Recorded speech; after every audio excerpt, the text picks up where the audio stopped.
Rocco, John Williams, Hector Gomez, welcome in. Monday. Not just a Monday. It is Flag Day, June 14th, 2021. Lots and lots and lots going on in the world of sports. That is what we're here for. Welcome in. Big news from the NBA. A team is eliminated last night. Big news from college sports involving the College World Series. NFL, more strangeness coming out of Green Bay in the Aaron Rodgers situation. Major League Baseball, Astros win and score a ton of runs again. Yesterday, Astros, the highest scoring team, scoring more runs than any other team in Major League Baseball. But the Oakland A's just keep on winning.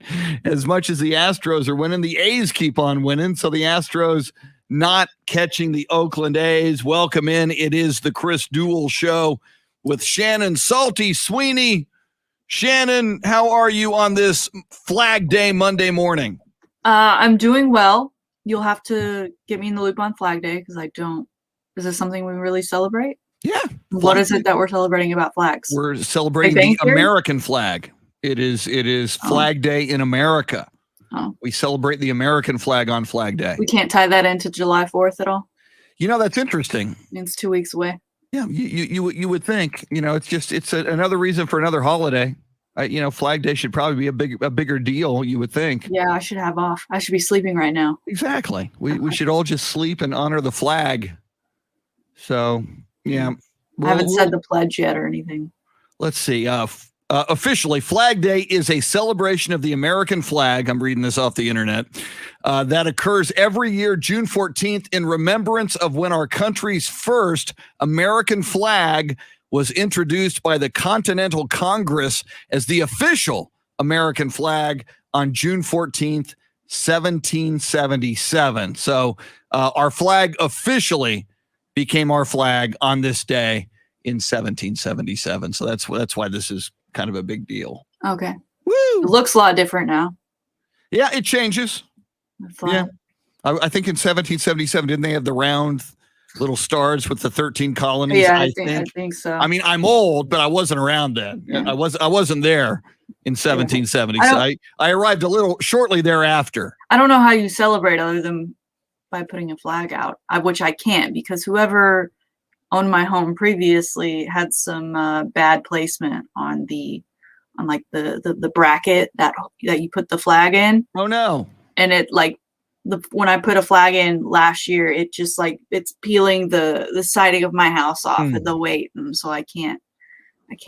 You could put another bracket somewhere else. Yeah, except I live in a HOA community, so to do that, I'm gonna have to jump through some hoops just to do that. As silly as that sounds. But if they give you crap for it, you go, "Hey, I'm trying to put up an American flag, and I'm trying to be American. Are impeding America.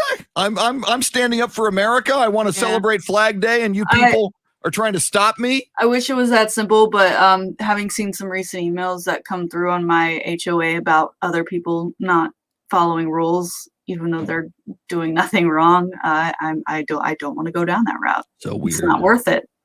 Man, homeowners association people are just intense. Typically, I thought it was an over exaggeration on ABC sitcoms, but it is very real, and people take it very seriously. Yes, they do. Yes, they do. So how was your weekend otherwise? And hopefully no encounters with your homeowners association. No. I spent most of the weekend at my folks. Unfortunately, when our eldest dog is struggling, so I spent some time with her. And I spent plenty of time outside. It was hot. Yes. I was sweating. I sweat at the Austin FC watch party at Q2 Stadium. I sweat in my backyard at the pool. And then last night, my folks and I went to dinner at County Line on the Lake, a classic Austin establishment. And I thought we were going to sit inside near the TV so we could watch some baseball. And we sat outside.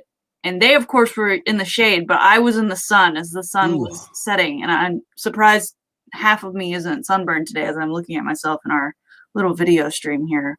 But I was worst dinner ever. I was miserable. Oh no! Like, Well, when they sat you at the county line, and your expectation was indoors near a TV to watch baseball. Well, that was mine, not my parents. But why didn't you tell? You're Shannon Salty Sweeney. You talk about sports on the radio. Why didn't you tell the hostess or the host, yo, I'd rather be indoors. It's 109 degrees outside. Yeah, I didn't get to make that call. And my parents were totally fine until towards the end of the meal when the sun started to hit them. They're like, we're hot. I was like, yeah, you're going to have to see me sweating in my dinner over here. Tough crowd. I was upset. Now, I did see you mentioned Q2 Stadium. I saw some very cool photos of you at the home of Austin FC, Q2 Stadium. Talk about that. So our big boss wasn't able to use his tickets. So he passed them down to our next boss. And then he called me up on Friday and said, hey, do you want to go to this watch party at Q2? And I said, absolutely, I do.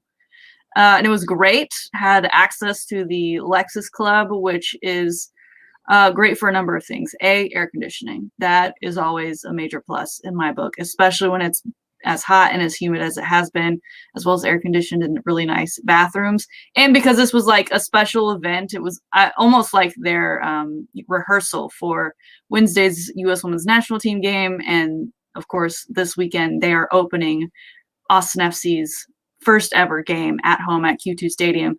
So they had some free food. They had a taco bar. Woo! It's like a round bar, and you go around and you say, I want this on my taco, and I want this on my taco. And then they had a cupcake and cookie bar, and they had pizza, and they had Verde margaritas. So pretty good Saturday for you girl Salty. And of course the game was awesome. It was great to be in that stadium and watch Austin score a goal on Kansas City. Of course, they lost that previous match 2-1, and they ended up tying it 1-1. So it was fun to be in that atmosphere and hear the roars, and the drums were there, everything. It was a great rehearsal run for them. I'm excited for the home opener this weekend. Yeah, and I saw you had a cool video, and I imagine that's when the goal was scored. It showed the scoreboard with the big goal on the scoreboard. Because cheering, it's not, basketball, it's so back and forth, right? That you don't cheer that long for every basket. A couple claps will do you.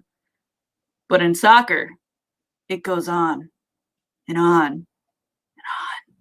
And it's great. I love it. Fantastic. I wish they had scored more so I could experience that again.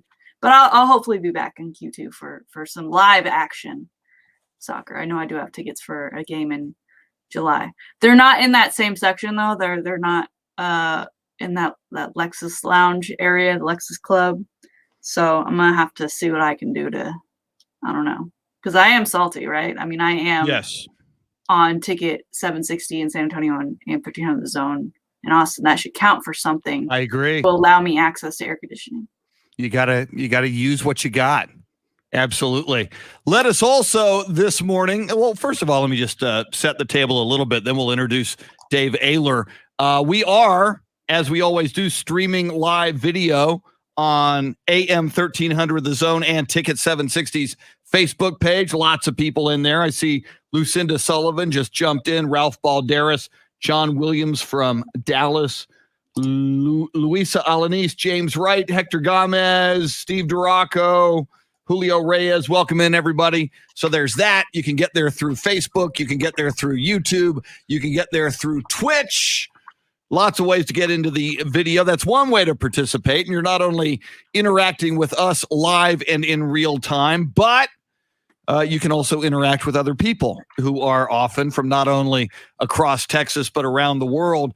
And we open up our phone lines throughout the morning. If you want to jump in on the phone lines, you are welcome to do so. We take your calls in the morning. We're very friendly. Unless you're unfriendly, then maybe we'll be unfriendly. But you tend to be friendly, so we tend to be friendly. Phone number 800-707-9760, 800-707-9760. And now let's welcome him in. When it's a Monday, it may be a manic Monday for us. It may be a Monday flag day. For him, it is a medal Monday, as evidenced by his T-shirt this morning. Mr. Dave Ayler, how are you this morning?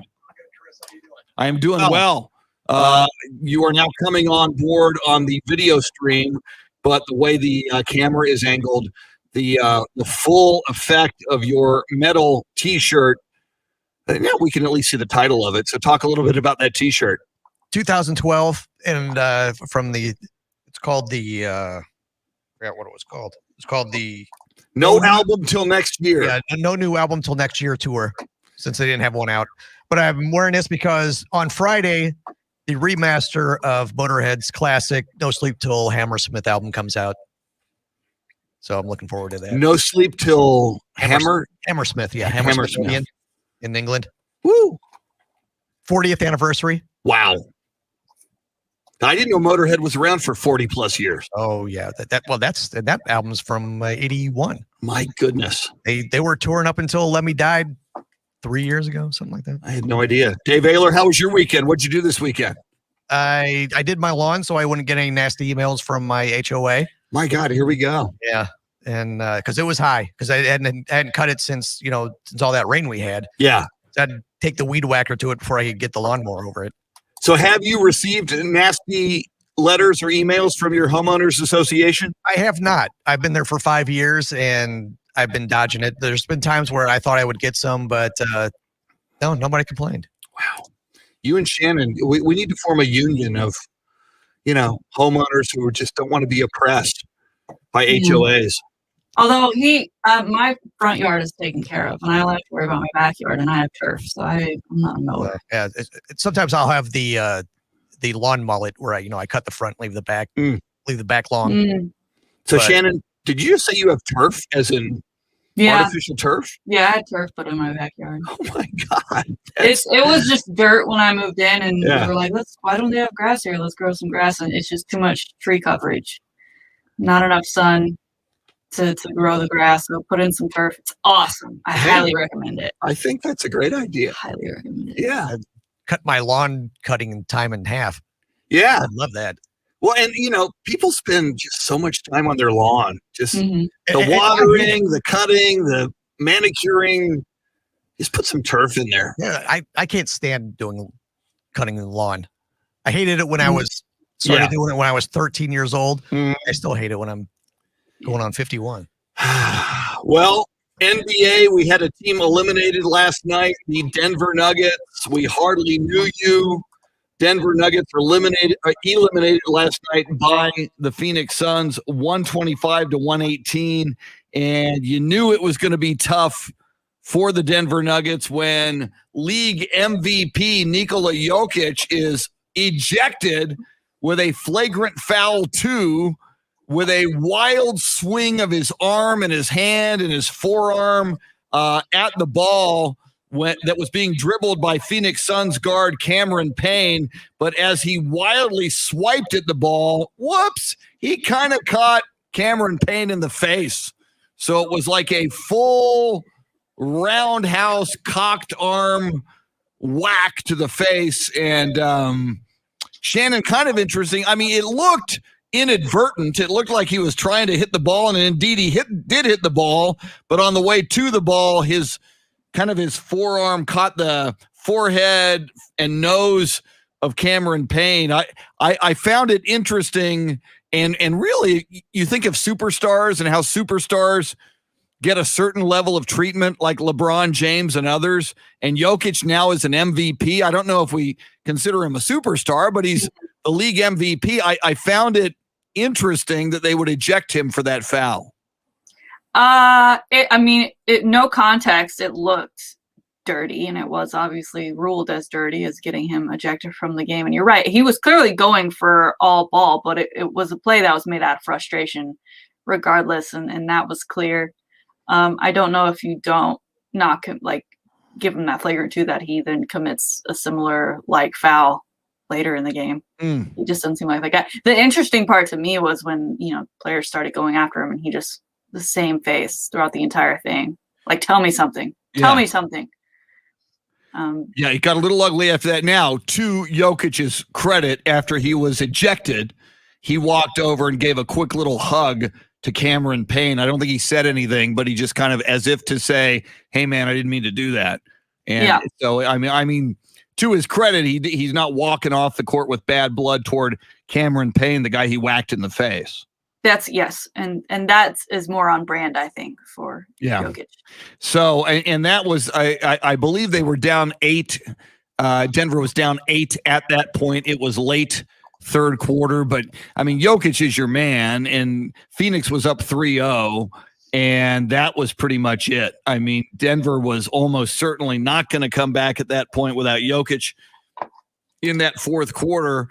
And Shannon, I think some people might have been sleeping on the Phoenix Suns. And certainly when they had the Lakers in that first round of the Western Conference playoffs, I think a lot of teams thought, well, Lakers will advance, no problem. And, Utah had the best record in the West and the best record in the NBA. So Phoenix was kind of an afterthought, but now after this sweep of a pretty good Denver Nuggets team, not a great Nuggets team, but a very good Nuggets team, I think now it's time to maybe consider Phoenix maybe a force to be reckoned with, whether they face the Clippers or the Jazz in the Western Conference Finals. Well, in that series, of course, Jazz leading that 2-1. So they have at minimum 2 more games to play while the Suns are already at home resting up for that Western Conference Finals. And that does lead us to our poll question today, Chris, where we're asking, with only the Clippers, Jazz, and Suns still standing in the West, which team will go to the NBA Finals? Currently leading the way are those Phoenix Suns with 57% of the vote. And I'd have to agree with the way things look right now, the way they're playing, and the way the Clippers sometimes play. If the Clippers play like they play when they win games all the time, great. But this is best of 7. You have to show up more than one time. Yeah. So, and again, as you mentioned, Clippers, Jazz. Clippers won a game over the weekend. They play again tonight. I think it's the late game tonight.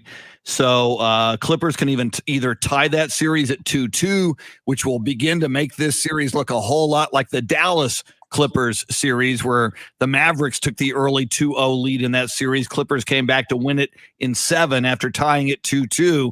Or, and I'm hoping, the Jazz win tonight, take a 3-1 lead, hard to come back from. We'll talk NBA. We will talk NFL football. Some more rumblings out of Green Bay involving the Aaron Rodgers situation. We'll talk Major League Baseball. Houston Astros win big yesterday, but Oakland just keeps on winning. So the Astros still can't catch Oakland for the lead in the AL West. Lots and lots coming your way, including some surprises before 9 o'clock this morning. Andy Everett, by the way, going to join us in the 8 o'clock hour at about 8:35. We'll talk golf. PGA Championship is this week on Thursday. We'll talk some college sports and more coming up with Andy Everett. Lots coming up. Don't go anywhere. She's Shannon Salty Sweeney. Dave Ayler, the Motorhead fan, is your soundscape stylist. I'm Chris. It's the Chris Duel Show.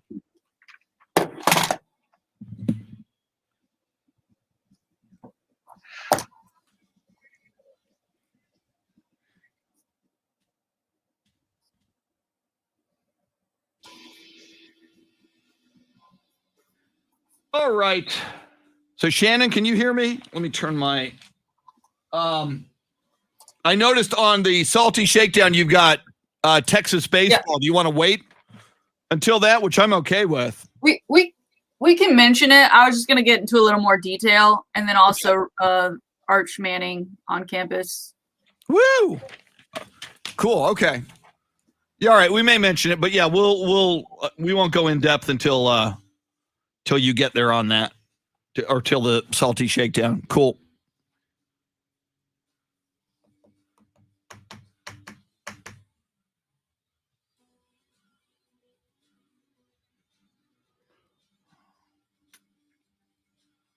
I think I'm going to get coffee.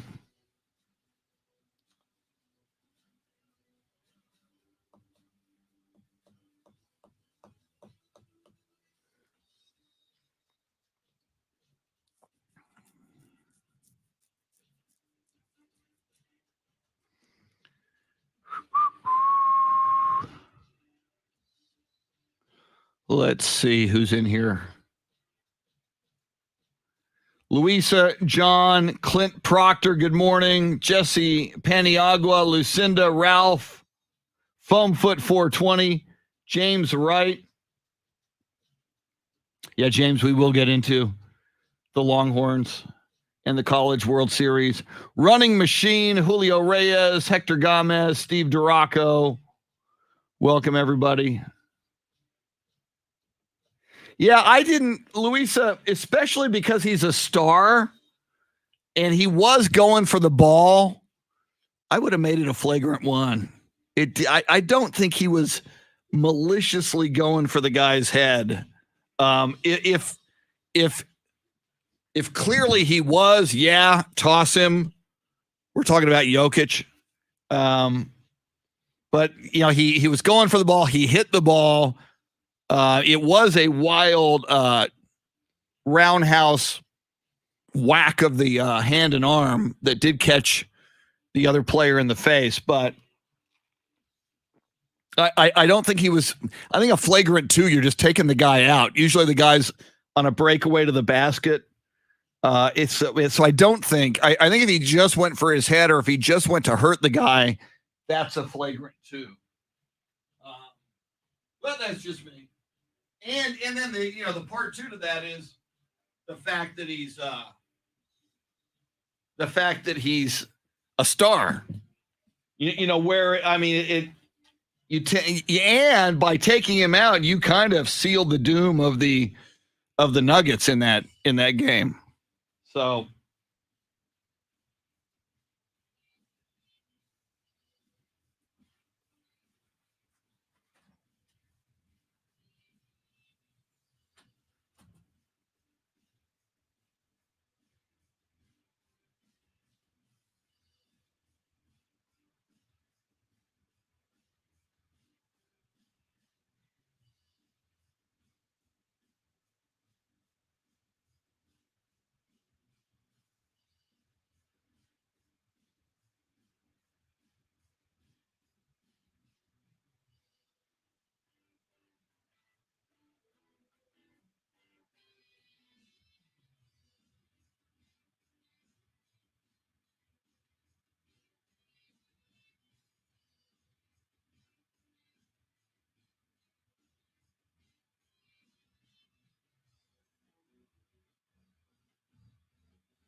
Jason, I don't understand the question. What would 1990s Chris Duel say about that video message status?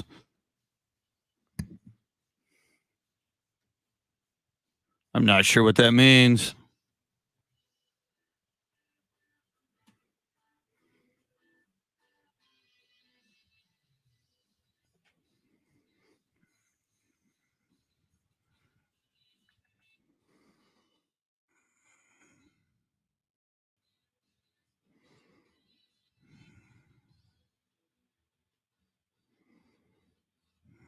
Let's see.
Oh, I see what you're saying, Jason. I didn't get that.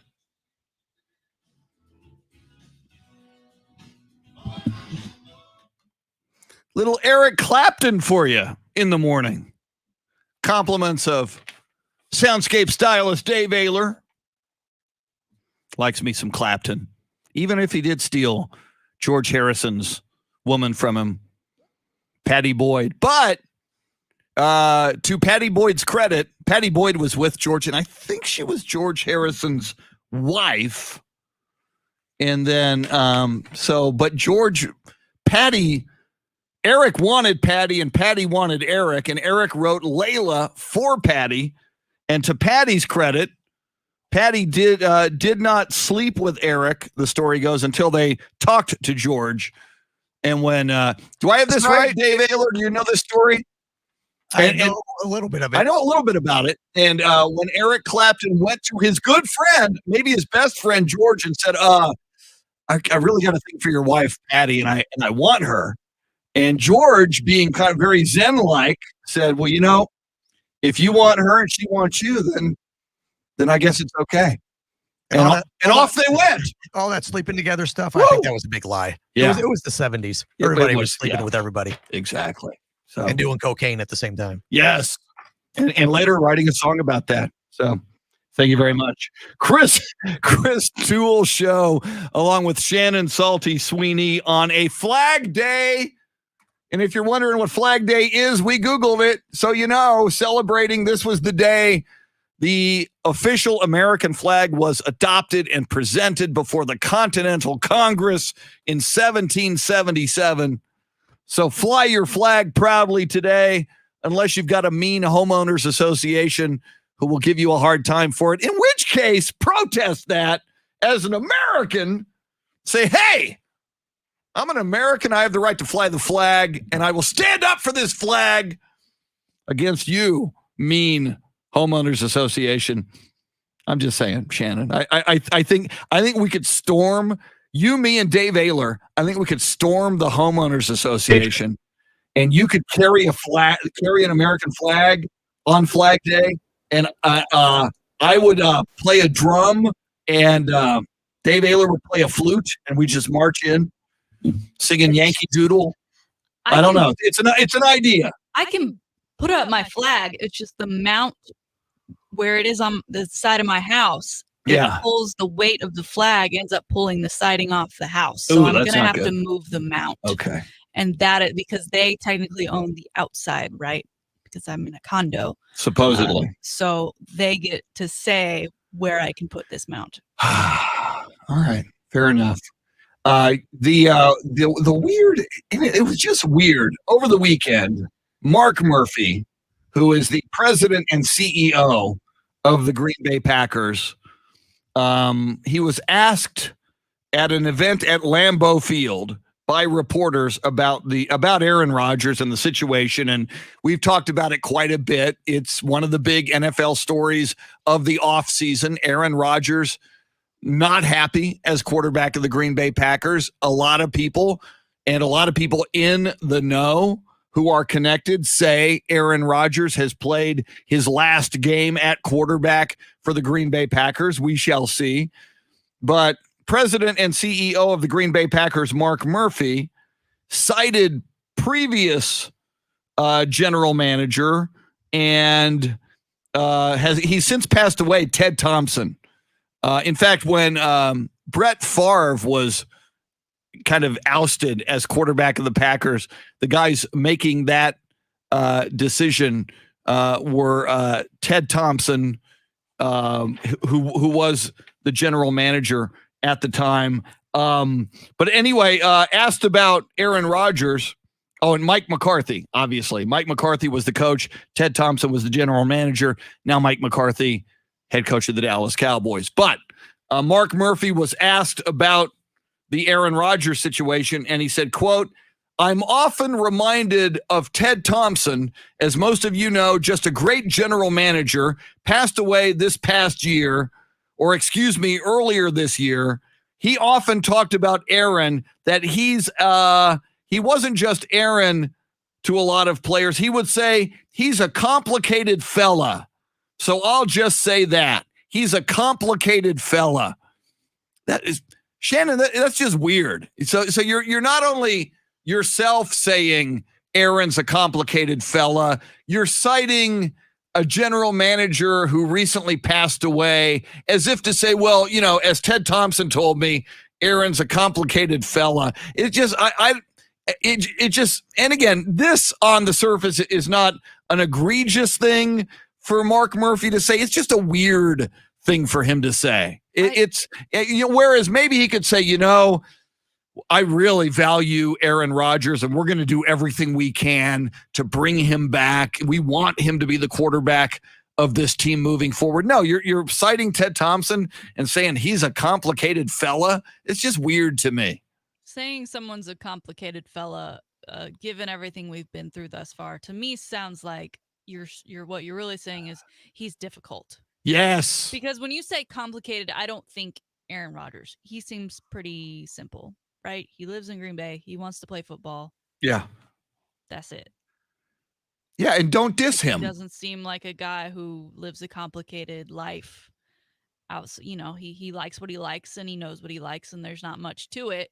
So to say complicated to me seems like it's in reference to something else. I think you nailed it. Complicated equals difficult. He's a difficult fella. And again, you, Mark Murphy, and this entire Green Bay Packers organization, you dissed him. You've got one of the three best quarterbacks in the NFL. You could I guess you can't. I was going to say you could argue he's number one, but as long as Patrick Mahomes is in this league now, you can't say he's number one. But you could argue he's the number two quarterback ahead of Tom Brady now. And now that Drew Brees has left the league, I think Aaron Rodgers is probably number two in the league. I know there's some Russell Wilson fans, and there's probably some Dak Prescott fans who might disagree, but Aaron has a ring, and I know Russell has a ring as well. But he's an elite quarterback.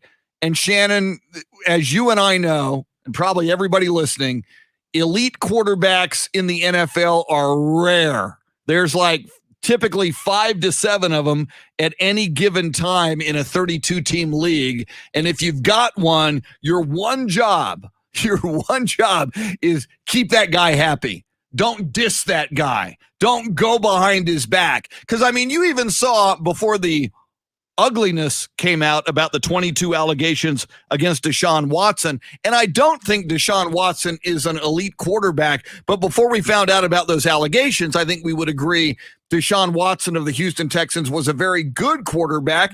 But if he feels dissed, if he feels like he's not a part of the operation, if he feels like he's not being consulted, anybody in any organization, you, Shannon, and me in our radio organizations, if policy is being made and we're being consulted, and granted, I don't think I'm Aaron Rodgers, I don't think you do either, but as employees, whatever management is about to make a decision and the boss is ahead of us, the guys who gave you tickets to go see the big Q2 event at Austin FC, the big event at the stadium, when they include you, it's like, wow, they thought of me. They value me. Isn't that nice?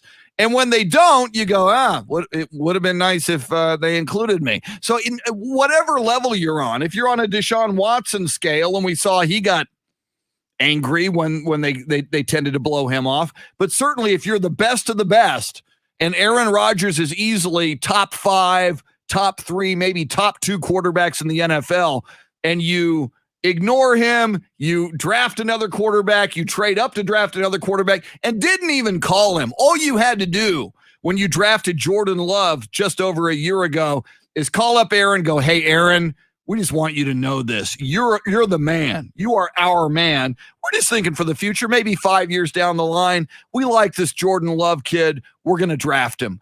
I think if they'd have done that, even if he disagreed with it, even if he said, really? You're not going to get me a wide receiver? Well, we're going to get you a wide receiver, but we really like this kid. And we think maybe 5 years down the line, he could be something. I don't think we'd be where we are right now. I 100% agree. It's incredible what communication can really do, because it gets rid of all this, right? All of the speculation. And you say, he's like one of the best quarterbacks in the league. He won MVP last year, which stands for, if anyone's forgotten, most valuable player. And he's certainly not being treated like that by his own team and organization. Yet they celebrated the fact that he won that trophy and that he won that trophy as a Green Bay Packer, but they certainly aren't treating him as if he is an MVP. And even in the past years when he hasn't won, he was playing at an MVP caliber level.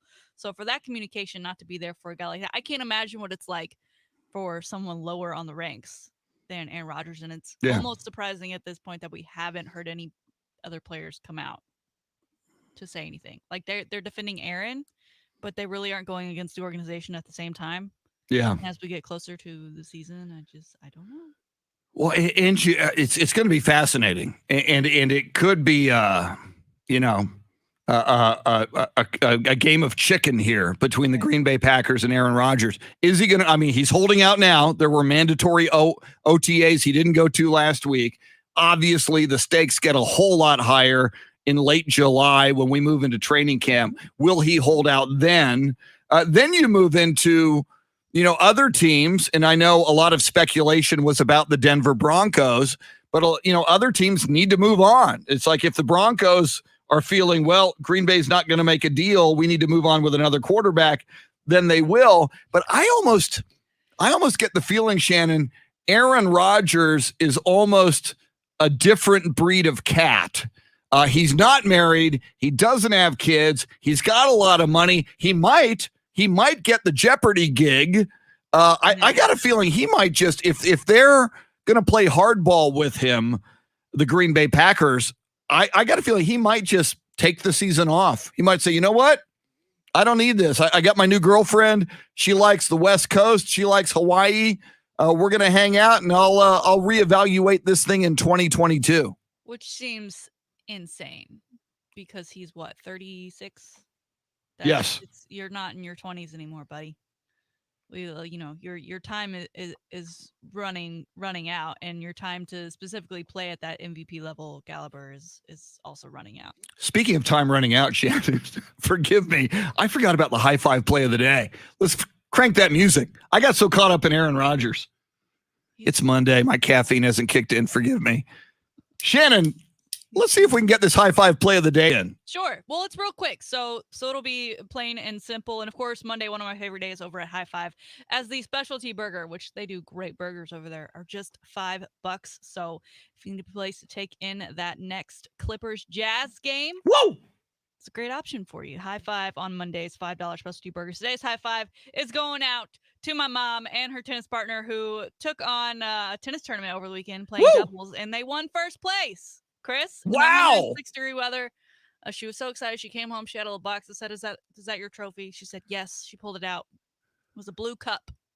How cool. It's blue cup that had it engraved, your number one, your first place, whatever it said, the name of the tournament. I don't know. But she was very excited. She played tennis when I was growing up. I played tennis as well. Once my sister was born and we started, doing our own little activities in sports, she kind of put that to the side. So now that she is retired, she's back in action and she's playing tennis multiple times a week, sometimes multiple times a day. And she won her first tournament last weekend. That's her first tournament win. Since she's picked it back up, yeah. That is so cool. Well, Congratulations to your mom. Now, mom is obviously an outstanding tennis player. She just won a tournament, for crying out loud. Are you? Were you very good at tennis? Do you still play? I started when I was 3, and then but I dropped it when I was 6 to play soccer. Okay. And found that more entertaining. I think because tennis was so, like, when you're doing private lessons, especially, like, it's just you and a coach, and that was I never even hit against anybody. It's just me and a ball machine. So I think I like the social aspect more of soccer. And then along came basketball, and it just Now, your mom went back to tennis. Any thoughts that you might someday go back to tennis? I wouldn't mind picking up a racket and playing. I've got a friend that they're building a wiffle ball court, or not wiffle ball, the pickleball, where you play with wiffle balls. And I'm a big fan of pickleball, which, for those that don't know, is like you play with a wiffle ball and then it's almost like a giant sized ping pong paddle. It's wood, and it's great. It's so much fun. That'd be more my speed first before going full on tennis. Very cool. Well, a big high five to Shannon's mom. You have to actually give her a high five now, like, since you know her. So you got to go over there today and give her a high five. It's a good idea. I'll think about it. All right. Coming up, we will talk more NBA playoffs, NFL football. She is Shannon Salty Sweeney. Dave Ayler, your soundscape stylist. Lots going on between now and 9 o'clock. Thanks for hanging out with us on the Chris Duel Show. My apologies on that high five. I totally spaced. The hell is wrong with me? Woo! Good morning, Beth Settle. You are up early. You are up in the 6 o'clock hour. What is wrong with you?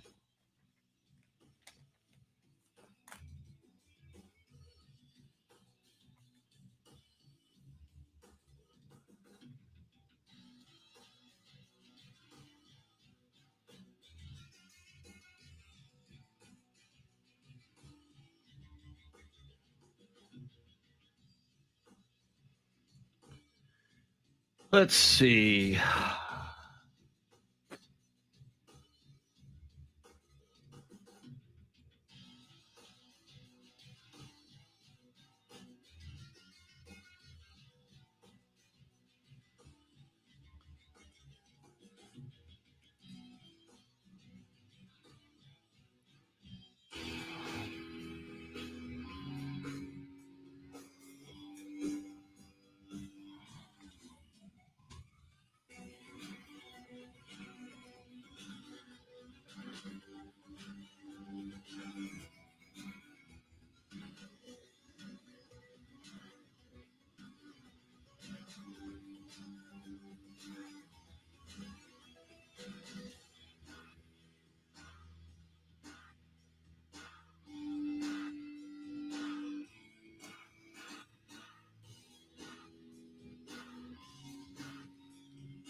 All right. I need more coffee badly. For the love of God. Woo! Woo! Woo! Ah.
John Nieto, good morning. Hernandez, U.S. Olympic diving team. That's very cool.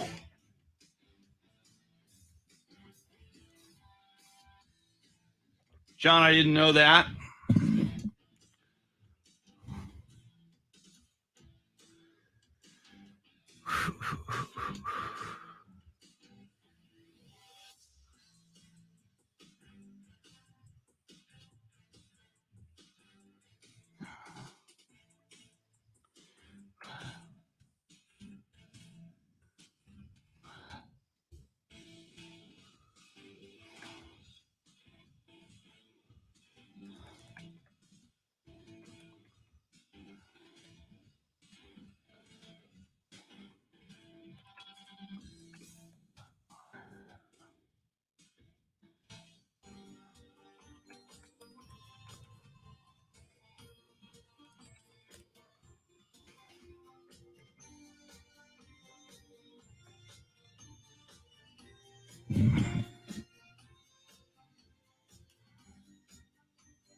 Here we come.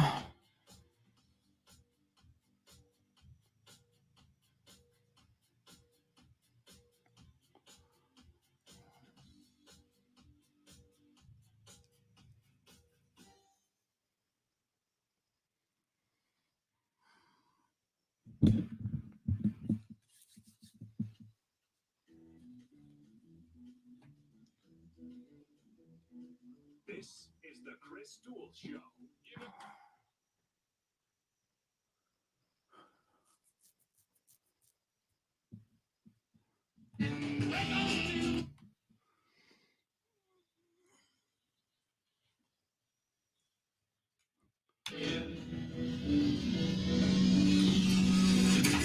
Now, Chris Duel.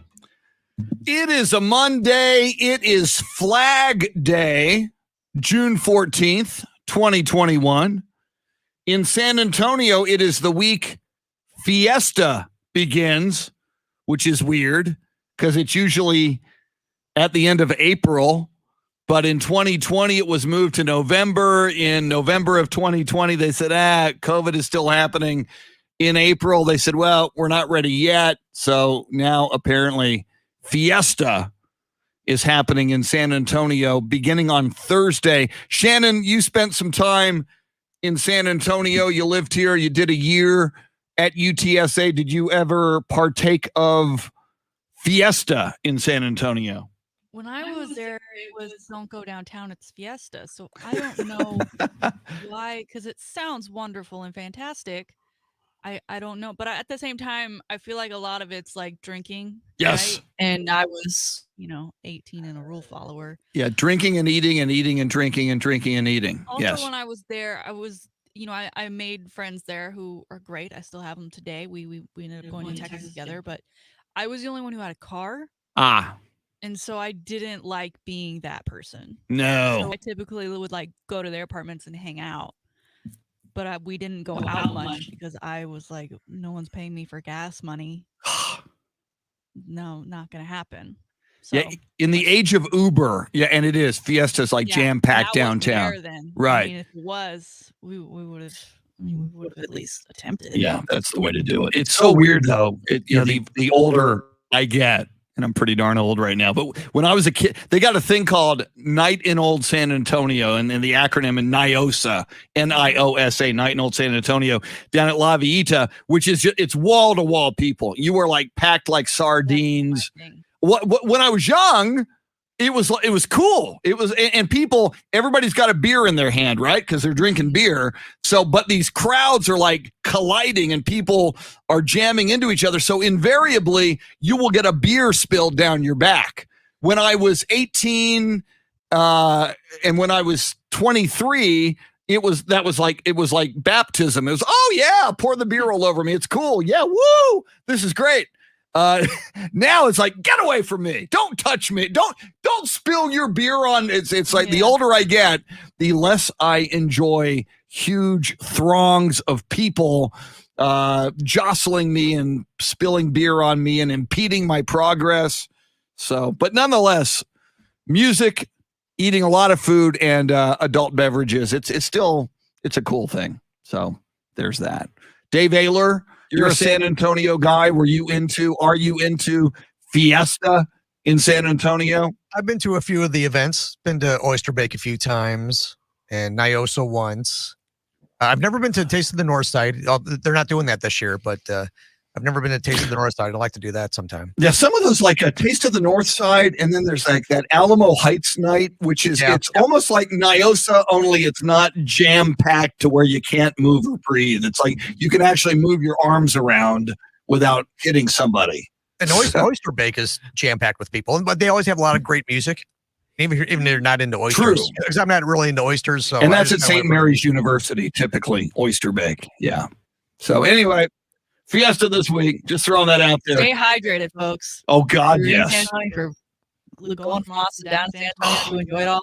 Mm-hmm. Hydrate. Water in between every other beverage. There'll be a lot of people there hydrating. Yeah. Hydrating with more than just water. But invariably, there are people who don't get it, who won't hydrate or try to hydrate with beer only, and they're going to be hurting. So Yeah, correct. That's words of wisdom for the whole summer from Shannon is hydrate. Back to some of the sports over the weekend, and Shannon, a big international sports story, and it was kind of interesting. Twitter kind of for the first time, well, maybe or maybe not the first time ever, kind of policing itself. A soccer player, 29-year-old Christian Eriksen, collapsed on the field of an international soccer game. In fact, it was the first round of the UEFA European Championship. A Danish soccer player named Christian Eriksen collapsed. Apparently, he was in full cardiac arrest, and the people giving him CPR on the field say his heart stopped, and they believed in those early moments that he was not going to survive. Thank God he has survived. But interestingly, and Shannon, this was a televised game. It was a big game, a Euro championship. So a lot of people started posting videos of this player collapsing on the field, and Twitter was blowing out these videos. Twitter was saying, nope, you're not going to show a guy maybe dying on a soccer field. So everybody who posted shots of him collapsing, those tweets were deleted. Again, the biggest story here, and thank God this guy survived and is recovering and did not die from apparently a full cardiac arrest, but kind of an interesting and a pretty big international sports story over the weekend. Yeah, and you mentioned Twitter policing, and they were doing it as fast as they could. But when I clicked on the name and the story that morning, I did see that video, and it was truly, I mean, he's fine and playing, and then all of a sudden he's slowing down, and then he hits the ground. And huge shout out to his teammates who immediately recognized this was more than just a guy falling over. Wait for medical. One of his teammates even moved his head so he wasn't going to be swallowing his own tongue and choke on it. He also started administering CPR. So fantastic for his teammates. And then it's quite the image when medical staff is attending to him, his teammates with arms banded, standing around him, giving him that privacy, and their faces. I mean, there's guys crying. They can't believe it. Some of them can't even face him because they don't know what's going to happen. Thank goodness for him that he, they were able to revive him. I think it was his wife actually had come down and was being consoled by a couple of players. I mean, what a scary moment. And on that stage too. And it sadly, this happens sometimes in sports. I remember, gosh, I guess this was the 90s. Hank Gathers, a basketball player at Loyola Marymount in Southern California, in the middle of a basketball game, and it was televised, and a lot of people saw it. Had a very similar circumstance where he had a heart ailment, and he just went down to the court, collapsed, and he did not live. Hank Gathers died, and was just this. Loyola Marymount was a really good team that was headed to the NCAA tournament, and they were prolific, and they were making a lot of noise and getting a lot of press. So sadly, this happens now and again, but thank goodness Christian Eriksen is okay. Apparently, subsequent to his collapse from the hospital, he sent a video message to his teammates. So he's recovered enough at this time to send a video message. But now Denmark, and he played for Denmark in this Euro League, they are critical of the governing body of the European Championship because the European, and I guess the governing body is UEFA, told the Denmark team, you can either finish this game now or you finish it tomorrow morning. And you mentioned, Shannon, these players were absolutely distraught and devastated. And in this moment during the game, they didn't know if their teammate was going to live or die as he was taken away in an ambulance. So, they are now truly believe that they should have given more consideration to that team and not said, well, you're either finishing this game now or you do it tomorrow morning. Decide right now, one way or another, and let us know. That was a little harsh, and perhaps in a situation like this, which is a life or death situation for a teammate, maybe there should be a little more sensitivity and consideration for a squad that clearly had been traumatized by what they just witnessed. And this was a guy they played with. He was their teammate. Yeah. And props to the other team, because I think they did end up finishing that game, right? Like right then and there. And I believe their opponent ended up scoring on them. And they didn't, they just scored, and that, there was no, because soccer, like I talked about before, when Austin FC scores on Sporting KC, the goal celebration goes on for quite a while. But they respectfully just, they're just playing the game, there to finish the game. I think everyone wanted to be able to leave that environment and go check on that young man who, I can't believe. Props to Twitter for taking that down too, because I saw someone mention on there, like, not only is this man maybe dying, but he's at his absolute weakest moment. Would you want someone with a camera on you and sharing that at your absolute weakest moment, whatever that moment may be? Yeah, and not just for him, but imagine if he did die, his wife, his parents, his family. You don't want that lasting image. No. So it is amazing how so many Twitter people are just so ghoulish when there's some horrible tragedy or some horrible moment that first, let's post this. Woo, isn't this interesting? You want to be first. You want to be relevant. Yeah. So we talked a little basketball in the 6:00 hour. We mentioned how Nikola Jokic of the Denver Nuggets, for a very hard foul, was called with a flagrant 2 and ejected late in the third quarter of the game against the Phoenix Suns. Phoenix went on to win that game. They sweep the series 4-0. Meanwhile, in an earlier game yesterday, what a difference a couple of games make. Shannon, here, you and I were talking last week when it was 2-0 Brooklyn Nets over the Milwaukee Bucks. We were talking about, will there be a sweep? Is Coach Mike Budenholzer on the hot seat? And I believe he was and is. Everybody said it's a foregone conclusion. Brooklyn will win this series. It's just a matter of, is it a sweep? Will it be in 5 games? Well, now it's 2-2. And oh, by the way, the Brooklyn Nets, who have been without James Harden for all but the first 47 seconds of this series, now add number 2 of their 3 superstars, Kyrie Irving, with an ankle injury in that game. Kyrie Irving goes out of the game with an ankle injury. Bucks win game number 4 in Milwaukee yesterday, 107-96. And all of a sudden, Shannon, we are tied 2-2 and headed back to Brooklyn. And presumably it could be anybody's series. And if, depending on how long Kyrie Irving is out, and when James Harden says he's hopeful to come back soon, but we shall see. Suddenly, this series in doubt for both teams. The way game 2 went, with the dominance that the Nets had over the Bucks, I was ready to come in here today just after game 2 and be like, well, they're moving on to the Eastern Conference Finals. But I did still have it in the back of my mind that the Bucks could sneak a game in there, right? And they ended up getting that first one. I thought, okay, there's their win of the series. Good for them. We'll extend this a little while longer, but they played a near perfect game, which I don't know what that says for them when, now they won by how much they did, but they were without Harden and they were without Kyrie for a moment of time. I don't know what that Nets team looks like without Harden and Kyrie, knowing that ahead of time, what that game plan would look like. Who knows if, I think the idea was that Harden would end up sitting out this entire series. Who knows if they try and get him to go. We know that hamstring has been nagging him for quite some time. So who knows if it's worth at this point risking it going into potentially those Eastern Conference Finals. But yeah, it would probably be the biggest shock if the Bucks did come away with this series, even with the Nets down 2 of their 3 stars, because I think Kevin Durant is still enough to get it done.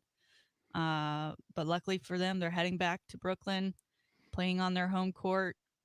Who knows? Yeah.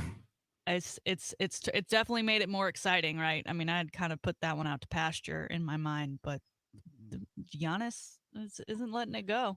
Yeah, Giannis was a madman yesterday. 34 points, 12 rebounds, a double-double, 14 of 26 from the field. So he's shooting better than 50% from the field. He had 3 assists and a block. And again, Chris Middleton wasn't as on fire in game 4 as he was in game 3, and I've been critical of Chris Middleton, and I am eating my words. I've said, he's not really a superstar. It's not really a big two. I think Chris Middleton is very, very good, but I don't think he's a star. Well, he's been a star in games 3 and 4. Yesterday, Chris Middleton, 19 points, 8 assists for Chris Middleton, 7 of 15 from the field, 3 of 8 from three-point country. And now suddenly, Shannon, you look at this game 5 that's going to come up in Brooklyn, and if Kyrie's not back, and ankle sprains can be troublesome and not necessarily something you come right back from. So if you don't have Kyrie Irving, and if James Harden remains out, obviously Kevin Durant, one of the best players in the NBA, I think you can argue maybe one of the 3 best players in the NBA, maybe LeBron, Kevin Durant, and Kawhi, maybe. But with Chris Middleton playing like a star, if you can't play Kyrie Irving or James Harden, it's almost like suddenly now 2 stars to 1. You've got Giannis and Chris Middleton versus Kevin Durant. Now, you and I have talked about Blake Griffin has been playing well. That's another big name, and on a good night, Blake Griffin can become a star. But Game 5 becomes critical to both teams, because the loser of Game 5 is going to have 2 elimination games in a row. That's if you win Game 6, which is an elimination game for you. So, somebody goes up 3-2, and whoever goes up 3-2 is going to be playing with house money in game number 6. I think for Chris Middleton, I think you and I are still safe in our previous assessment of him, because again, to be a true superstar, you show up night in and night out. So we'll see how he plays throughout the rest of this series. My question to you is now Mike Budenholzer. It was one narrative if they end up getting swept, right? I mean, you've got to be out the door at that point. Yeah.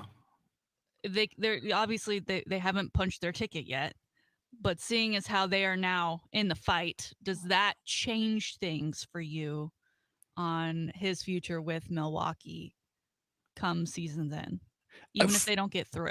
Yeah, for me, it does. Now, it all depends on Milwaukee ownership and how impatient they might be. See, I on a certain level, what I was thinking was, there are people out there that thought nobody's going to beat Brooklyn this year with their 3 stars. But now here we are without the big 3. You've been without Harden for all but the first 47 seconds of this series. And now maybe Kyrie Irving is out for either a game or 2, or maybe the rest of the series.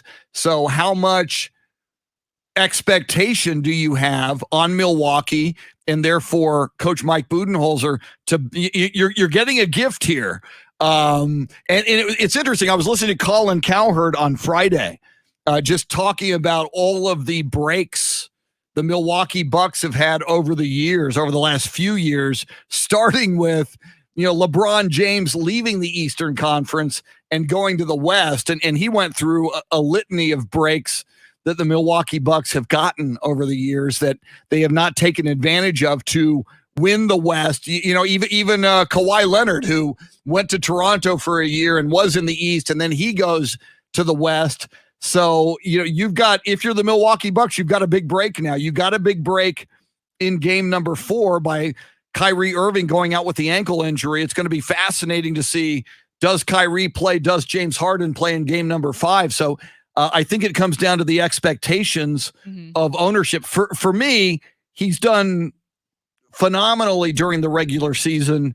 I don't think you blow him out yet, but we've seen so many times these NBA franchises get impatient, and maybe with Giannis on that team, maybe they think Chris Middleton is better than you and I do. Maybe they have higher expectations, and maybe in their mind, even going into this season and into this year's playoffs, it was at least Eastern Conference Finals or bust for the Milwaukee Bucks.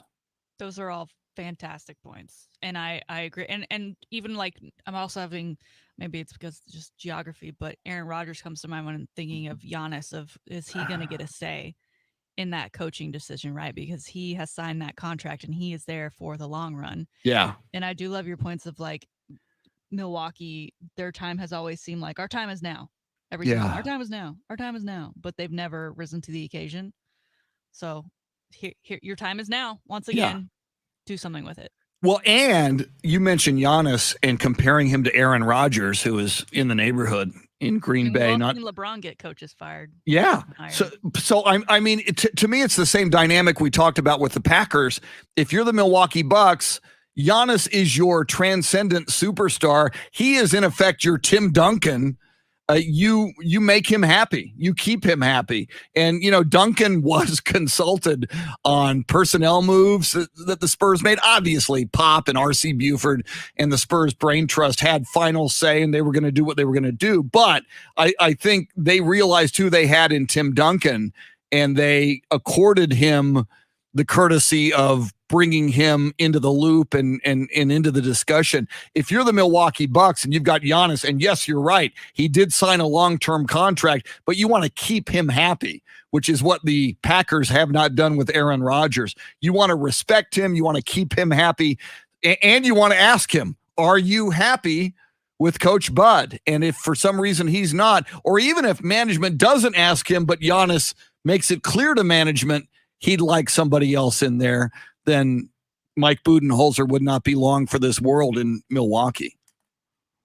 I don't know. Woo! It's crazy what 2 games can do to change the conversation. It is amazing. And I like Giannis. I like Milwaukee. I like Coach Bud. There's another former Spur assistant on his staff, Chad Forcier, who's a great guy. He's married to a friend of mine, Cassandra Lazenby, who went to Holmes High School like I did. So Bryn Forbes is on, former Spurs on that Bucks team. So hopefully the Bucks can take care of business. All right, coming up, Shannon's salty shakedown, including some big time Longhorns news. Also, this day in sports history, sports birthdays, and more in the 8:00 hour. The PGA, not only Fiesta, but PGA golf tournament coming up this week on Thursday as well. We'll talk a little golf and college sports with Andy Everett coming up in the 8:00 hour. We are with you till 9. Dave Ayler making the show go. She's Shannon. I'm Chris. Thanks for hanging out with us on the Chris Duel Show.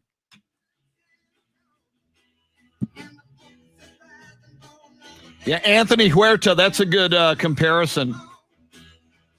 Yeah, Mark Jackson was just such a big part of building that Warriors team, but could not get them over the hump. See, I need to send an email here. See if I can do this.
Ernest, that's a good question. Shannon actually chooses the music, so should she choose Bob Seger's Shakedown? That would be up to her. Anthony Del Toro, you saying I got messy hair, man? I'm having a bad hair decade. I'm having a bad hair century. I can't dispute that.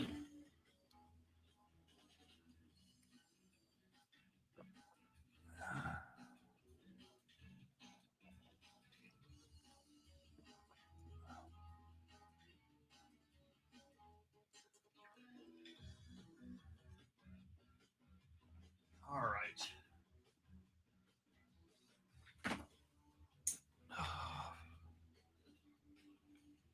At least you have hair, says Carl.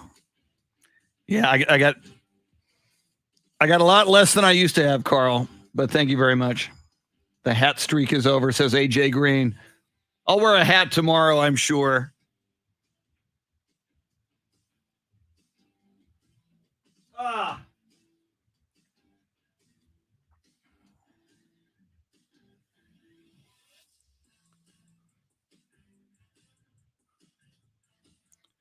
Ernest, I am going to R&R Auto Glass today. Funny you should bring up R&R. My right side passenger mirror is broken and hanging off, and I know that R&R Auto Glass replaces and repairs every piece of glass on your vehicle. So I'm going to go in there today, maybe about 10:30. It's your birthday. Ernest Garza, we are going to wish you a happy birthday today, right? Next.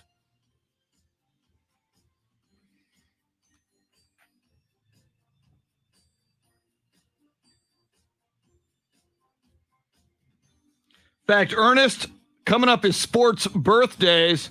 Yeah, I will talk to Rick today. Thank you, Ernest. Ernest, coming up when I do sports birthdays, I will mention that it's your birthday.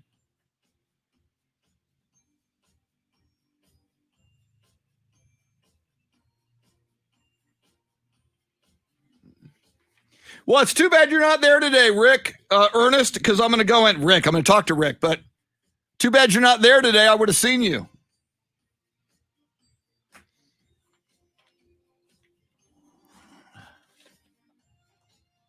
Even though you have a Houston Rockets profile pic, we still like you anyway.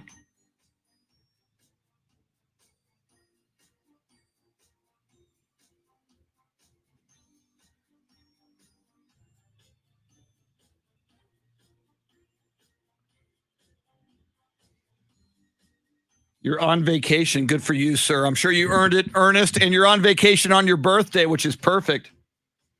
Went to Oklahoma over the weekend. Your birthday is on Flag Day. How cool is that?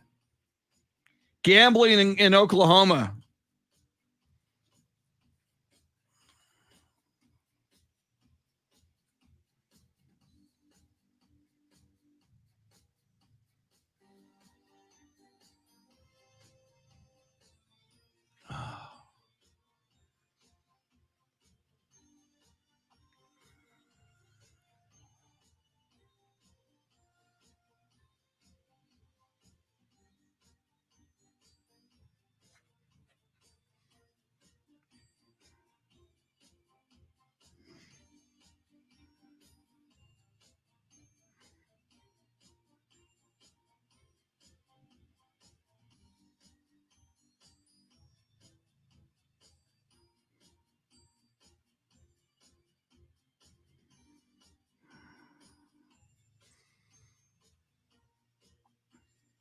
Thank you, Ernest. Your birthday shout out is coming right up.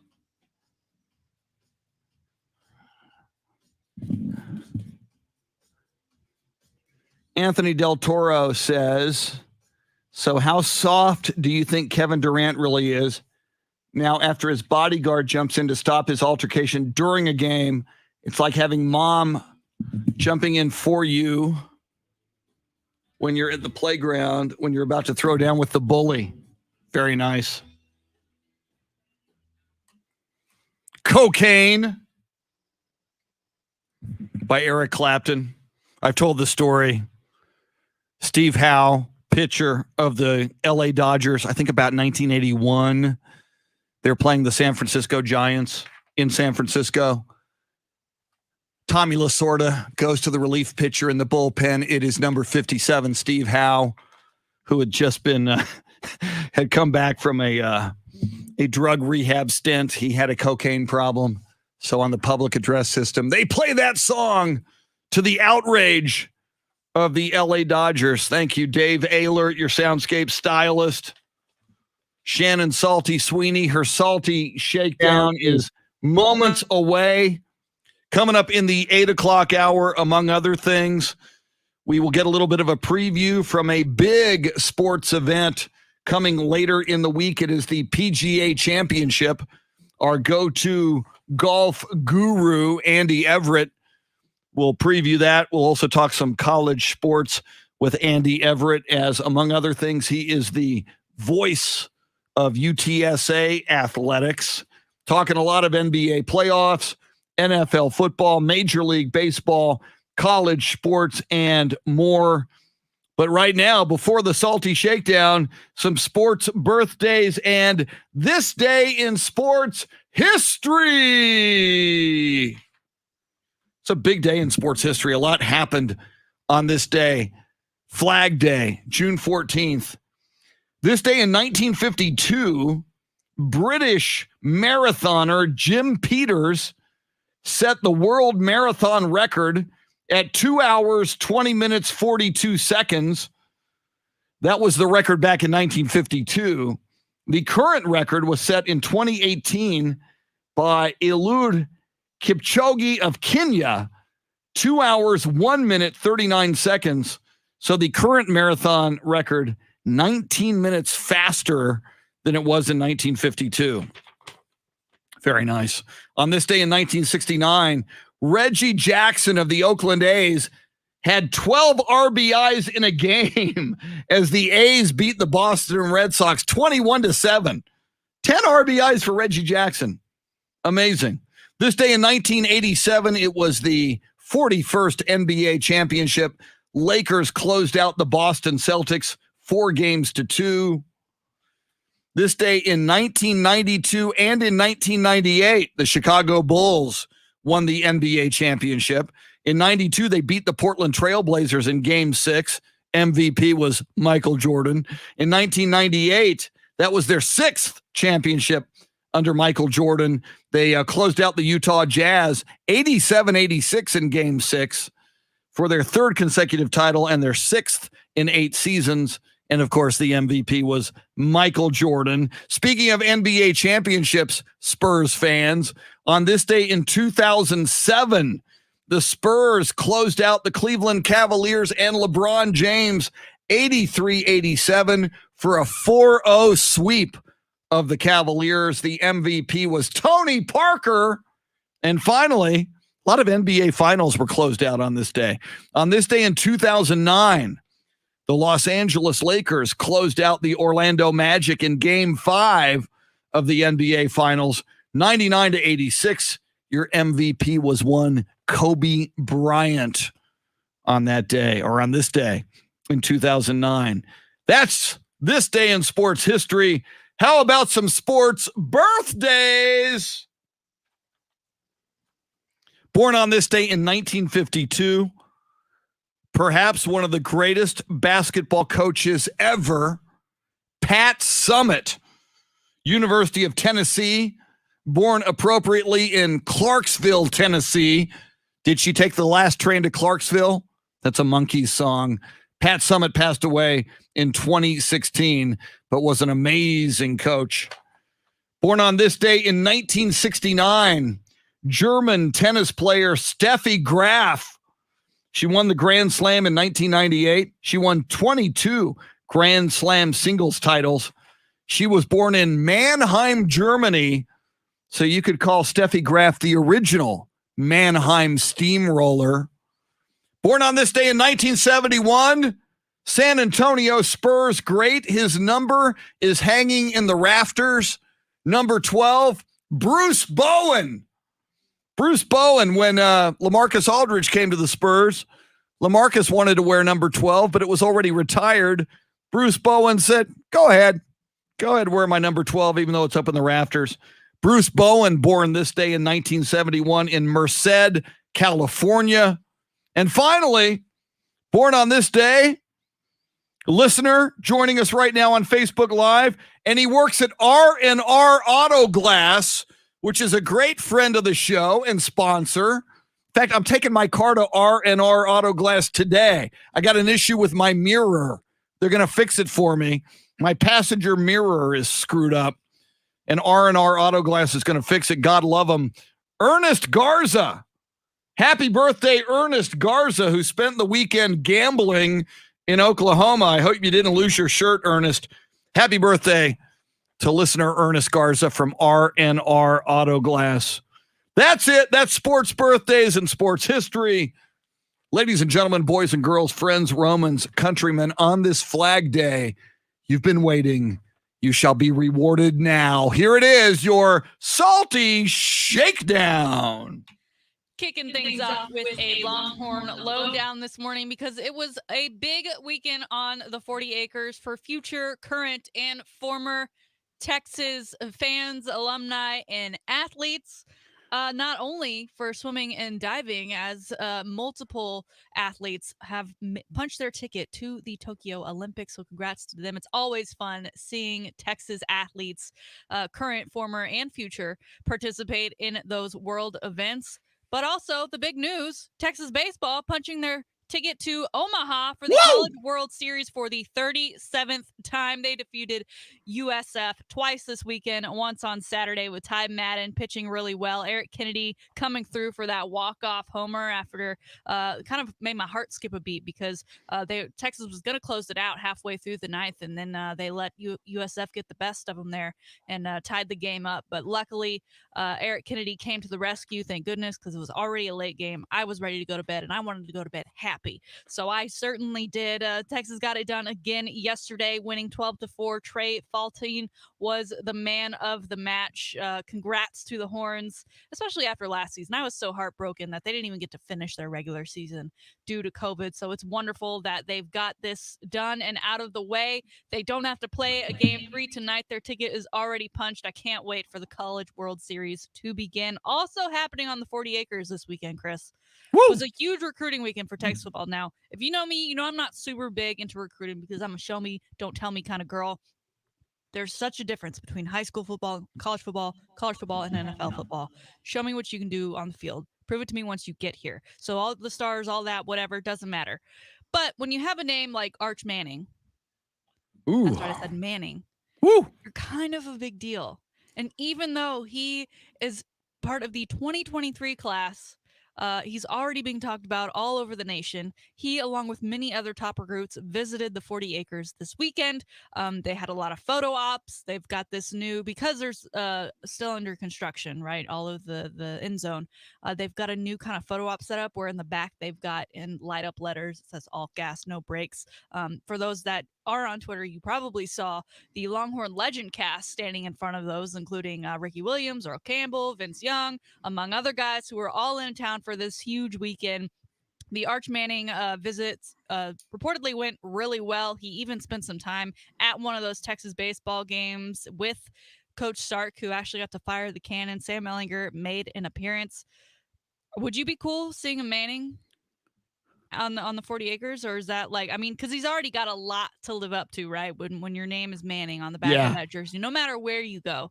But then you come to a place like Texas where you've had, you know, the Vince Young and the Colt McCoy, and every quarterback that has come since then is supposed to be the next guy, and you add a Manning on top of that.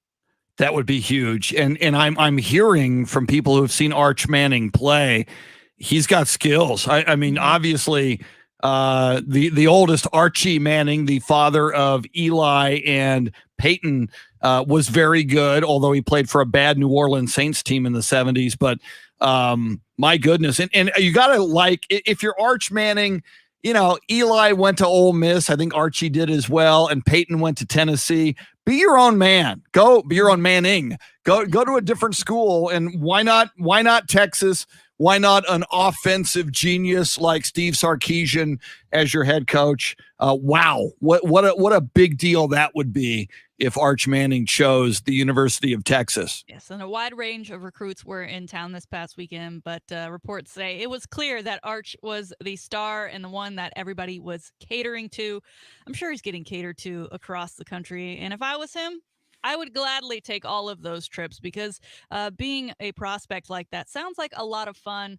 To be treated as the next best thing, and to be treated so just as a young, he's like I said, class of 2023. Wow. We've got a minute.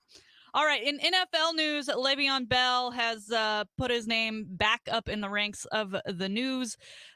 He's known for bashing the Jets and bashing the Steelers, of course, two former teams of his. Well, this weekend he took shots at Andy Reid, saying he'd never play for Andy Reid again. I'd retire first, he said, Chris. And then he didn't say specifically what they got into, but he did release some tweets where he said, I said what I said. I don't regret it at all. For those who have a personal problem with me because of what I said, that's fine. You have your right to understand. I also have my right for how I feel about my personal problem with the dude because of what he said to me. We don't know what Andy Reid said to him.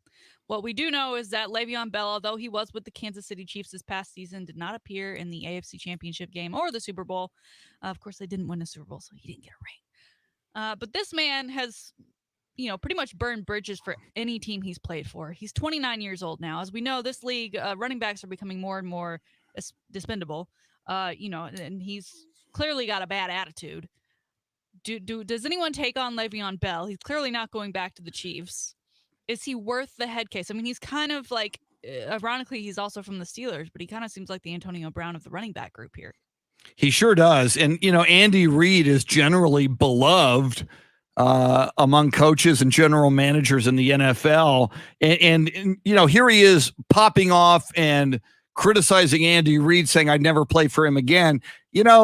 Do you want the headache? I mean, clearly, wherever Le'Veon Bell has gone, there have been problems. And as you document, at age 29 and with a relatively big price tag, I understand you wouldn't have to pay him as much as you maybe would have a few years ago. But I don't know if you want the headache. And again, I've said this about why I think the Cowboys paid too much for Ezekiel Elliott. I think running backs are kind of a dime a dozen in the NFL now. I talk about how the 49ers found Raheem Mostert and rode him to a Super Bowl after he had been with 4 different NFL teams. If I'm a general manager or a head coach in the NFL, I don't want the headache of Le'Veon Bell. And I think your Antonio Brown comparison is a good one.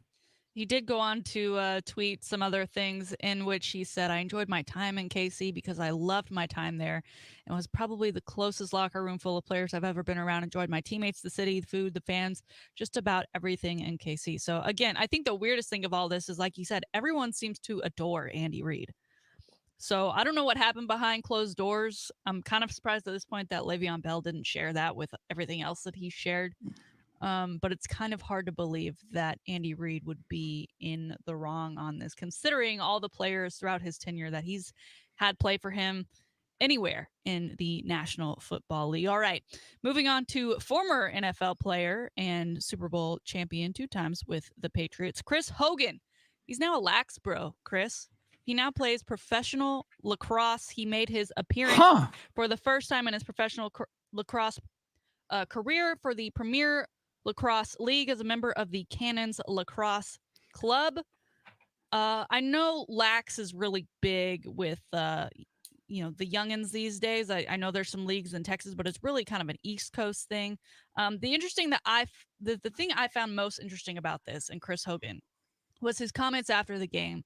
Although his team lost, he did talk about the bus ride over to the venue to play in his first ever professional lacrosse game. He said he got the same butterflies and the same excitedness and nervousness that he got when playing in the NFL for the very first time. I find that hard to believe, especially when you've won not 1 but 2 Super Bowls, which arguably of all of the championships across the world and whatever, other than maybe like a World Cup or like a Premier Soccer championship, probably the biggest championship you could ever win, and you have 2 of them. And now here you are at this Premier Lacrosse League with the biggest headlines now that they've ever had because Super Bowl champion is now playing for them. You're telling me you felt just as excited? I don't know that I buy that.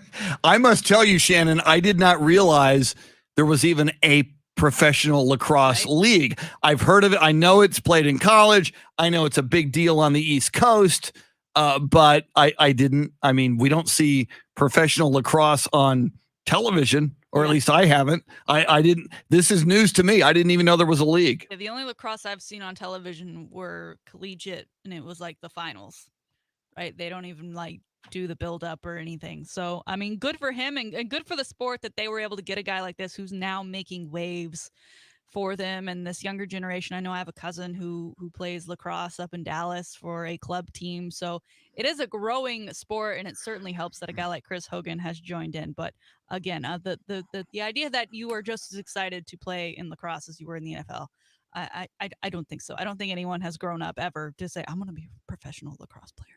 Yeah. I think lacrosse is something you kind of fall into these days, but that's just my 2 cents on it. There you have it. Today's Salty Shakedown. Outstanding Salty Shakedown. And of course, one of the big headlines there, Shannon, is Arch Manning of the Manning bloodline and the Manning family. I just Googled him, and other colleges that are recruiting him are Alabama, shocker, Boston College, Clemson, Duke, and Georgia. So we will see. But gosh, you got to love, and obviously he's from the New Orleans area. He plays for Isidore Newman High School in New Orleans, but class of 2023. So this kid is a sophomore making his trip to a sophomore in high school, making his trip to Texas. That's amazing. Get him young. And with the, name, image, and likeness about to start. I mean, he's already got the Manning name. You imagine pairing that with the Texas brand. Dude may not even need, I mean, he's going to be so rich before he leaves college. And that is, the word is, and he'll be a junior in high school next year. I know we're jumping the gun on this, but people who seem to know what they're talking about, or at least say they know what they're talking about, say he's got all the skills to be the next big Manning that we've heard of. So, but think about that too, to have to live up to that name. Yeah, So you're a quarterback, you're a Manning. Oh, by the way, Peyton and Eli are, ahead of you in the, as is Archie. Yeah.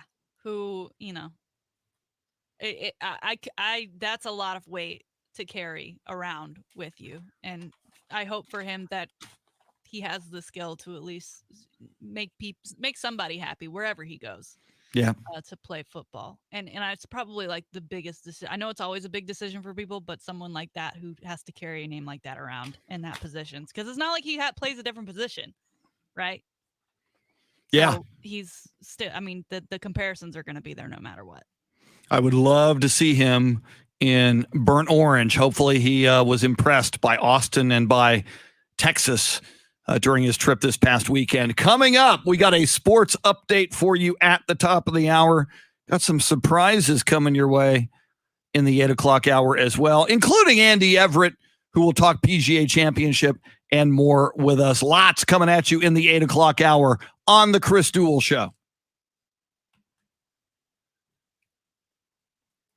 Woo!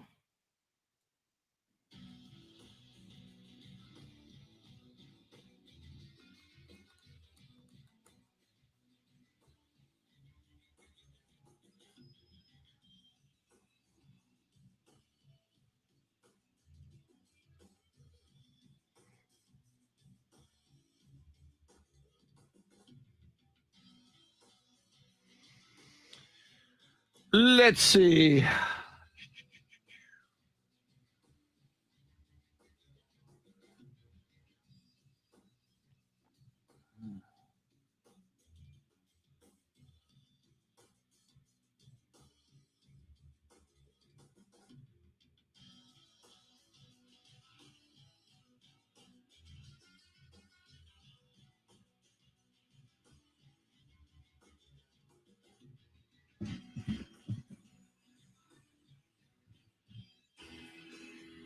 Dean Stone, good morning.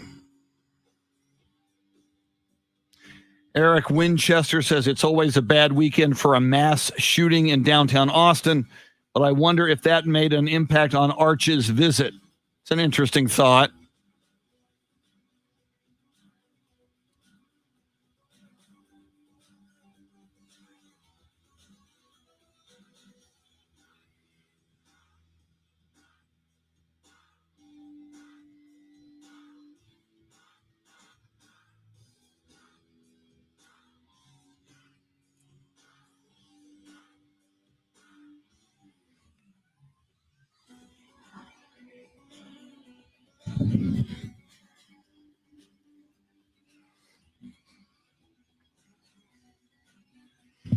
Dean Stone, Eric Winchester, AJ Green, Jason Paniagua, Foamfoot 420.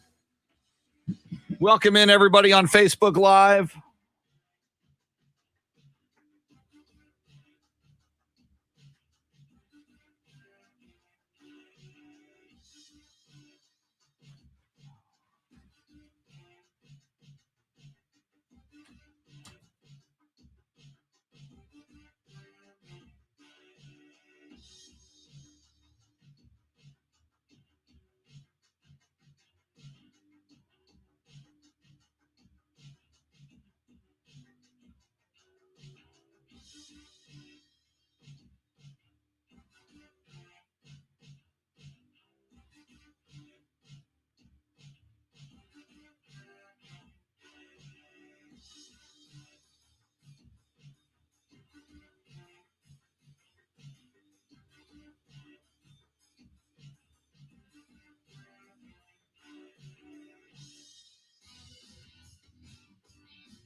Yeah, John Williams, you've apparently seen that video. We wore short shorts in the 80s. Just ask John Stockton.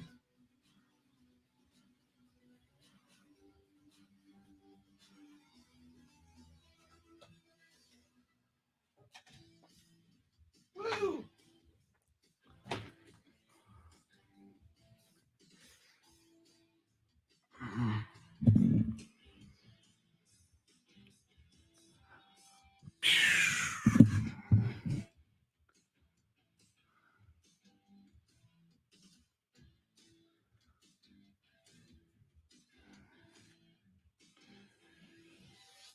So how does this contest work? Do we know? We're going to take a caller? I guess we're just going to, do caller number 5 or something. Okay. Okay. Nobody's told me to do anything different than, ask for whatever caller. Yeah, I'm still kind of confused because, I was thinking maybe the announcement happens on our air and,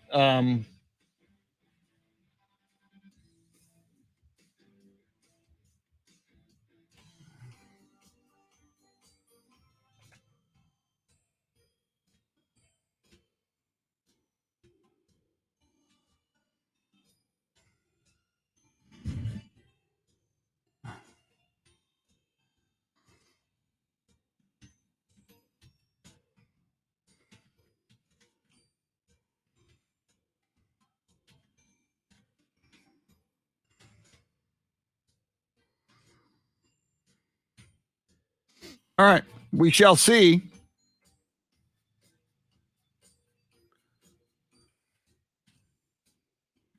A search on social media. It's 8:03.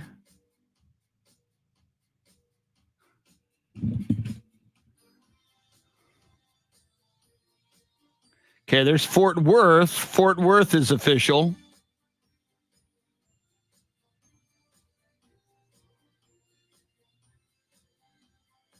Bridgestone Arena.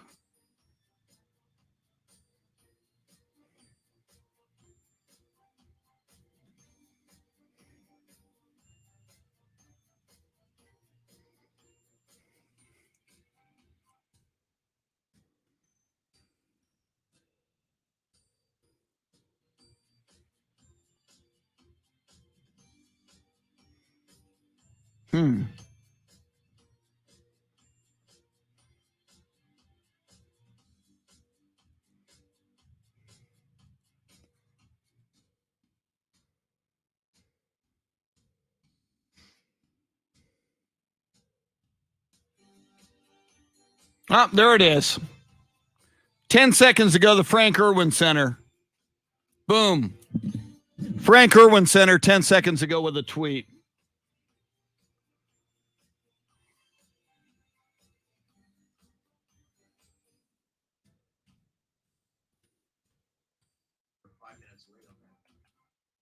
Bastards. All right.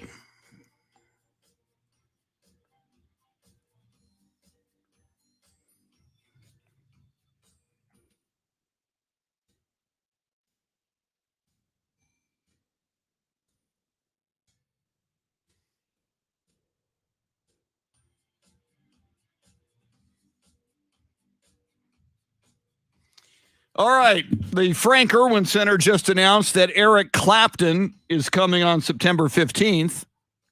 And we've got tickets. Woo! And it's on Facebook. See, but it was on Twitter first, Dave Ayler. I got it first on Twitter. This is the Chris Duel Show.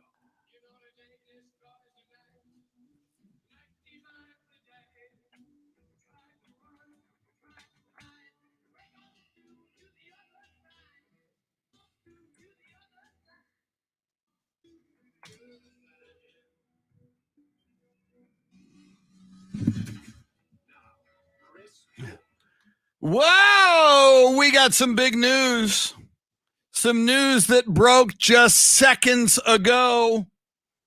And not only is it big news, but this half hour, in fact, in less than 15 minutes, you could be winning tickets right here to one of the coolest concerts imaginable.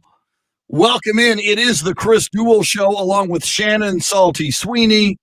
Shannon, I will let you do the honors and make the big announcement, something we just saw flash across our screens on Twitter moments ago, and we are excited because instantly, moments after this story breaks, we're able to give away tickets to this amazing event. Yes, mark your calendars because September 15th, Eric Clapton is coming to the Frank Irwin Center along with special guest Jimmy Vaughn. Whoa!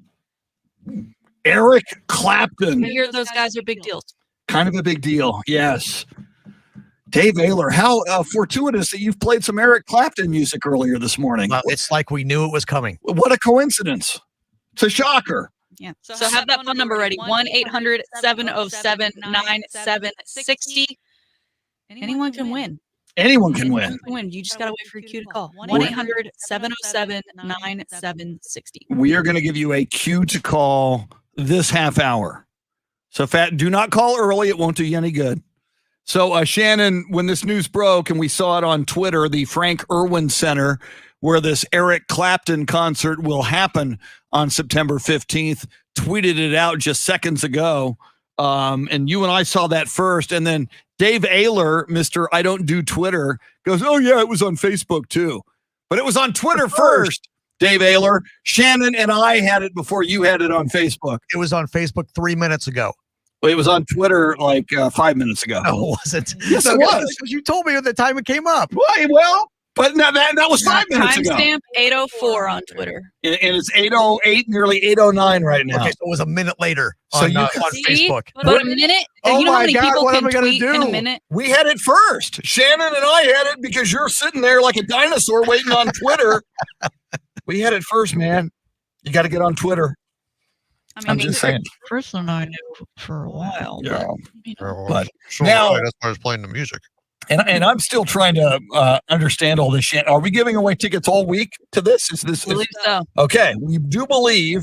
So you're going to have a shot. We were told. Woo! You're going to have a shot to win Eric Clapton tickets this half hour in a few minutes when we tell you to call. But so that's cool. And that's, Shannon, that's one of the concerts. I would go see that concert. Eric Clapton and Jimmy Vaughn at the Frank Irwin Center. I would definitely go see that concert. And I might. Have a good time. What was that? Have a good time? Is it? No, I'm Shannon Salty Sweeney. No, thank you. I don't want to see Eric Clapton and Jimmy Vaughn. Because I leave bright and early in the morning on September 17th for my vacation. So I'm going That's to 2 days washing my later. hair and packing my bags. But that's not. It's not even the next day. That's 2 days. Yeah, I can't. Have you ever seen Clapton, Chris? I've never seen Clapton. I would love to. Me neither. I'd love to go too. Yeah, maybe you and I. Maybe we'll Let's go. road trip it. We'll win tickets and go for free. Well, but we're not eligible to win tickets, Yeah. unfortunately. We're gonna have to hit up some of our friends or something. I know people. All right, good. Yep. So anyway, get ready. That's pretty cool. That's a cool concert. All right, lots going on in the world of sports. We've talked a little bit about the NBA, a couple of big games last night in the NBA as the Denver Nuggets the Phoenix Suns closed out the Denver Nuggets. The Joker, Nikola Jokic, ejected for a flagrant 2 late in the third quarter. He had 22 points and 11 rebounds at the time, late third quarter. Chris Paul finishes with 37 points.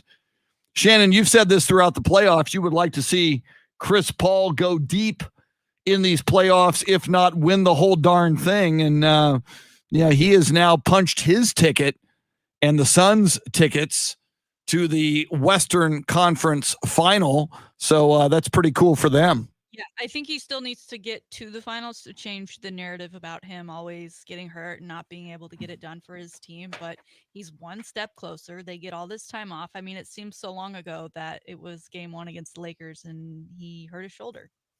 Look where they are now. Yeah. Sitting pretty. And I didn't see him scoring 37. My God, he was on fire last night. By the way, it is our poll question this morning. 3 teams now standing in the Western Conference, the Phoenix Suns, the LA Clippers, and the Utah Jazz, who will emerge. And suddenly, Shannon, we talked about this as well. The Brooklyn Nets lose to the Milwaukee Bucks yesterday, 107-96.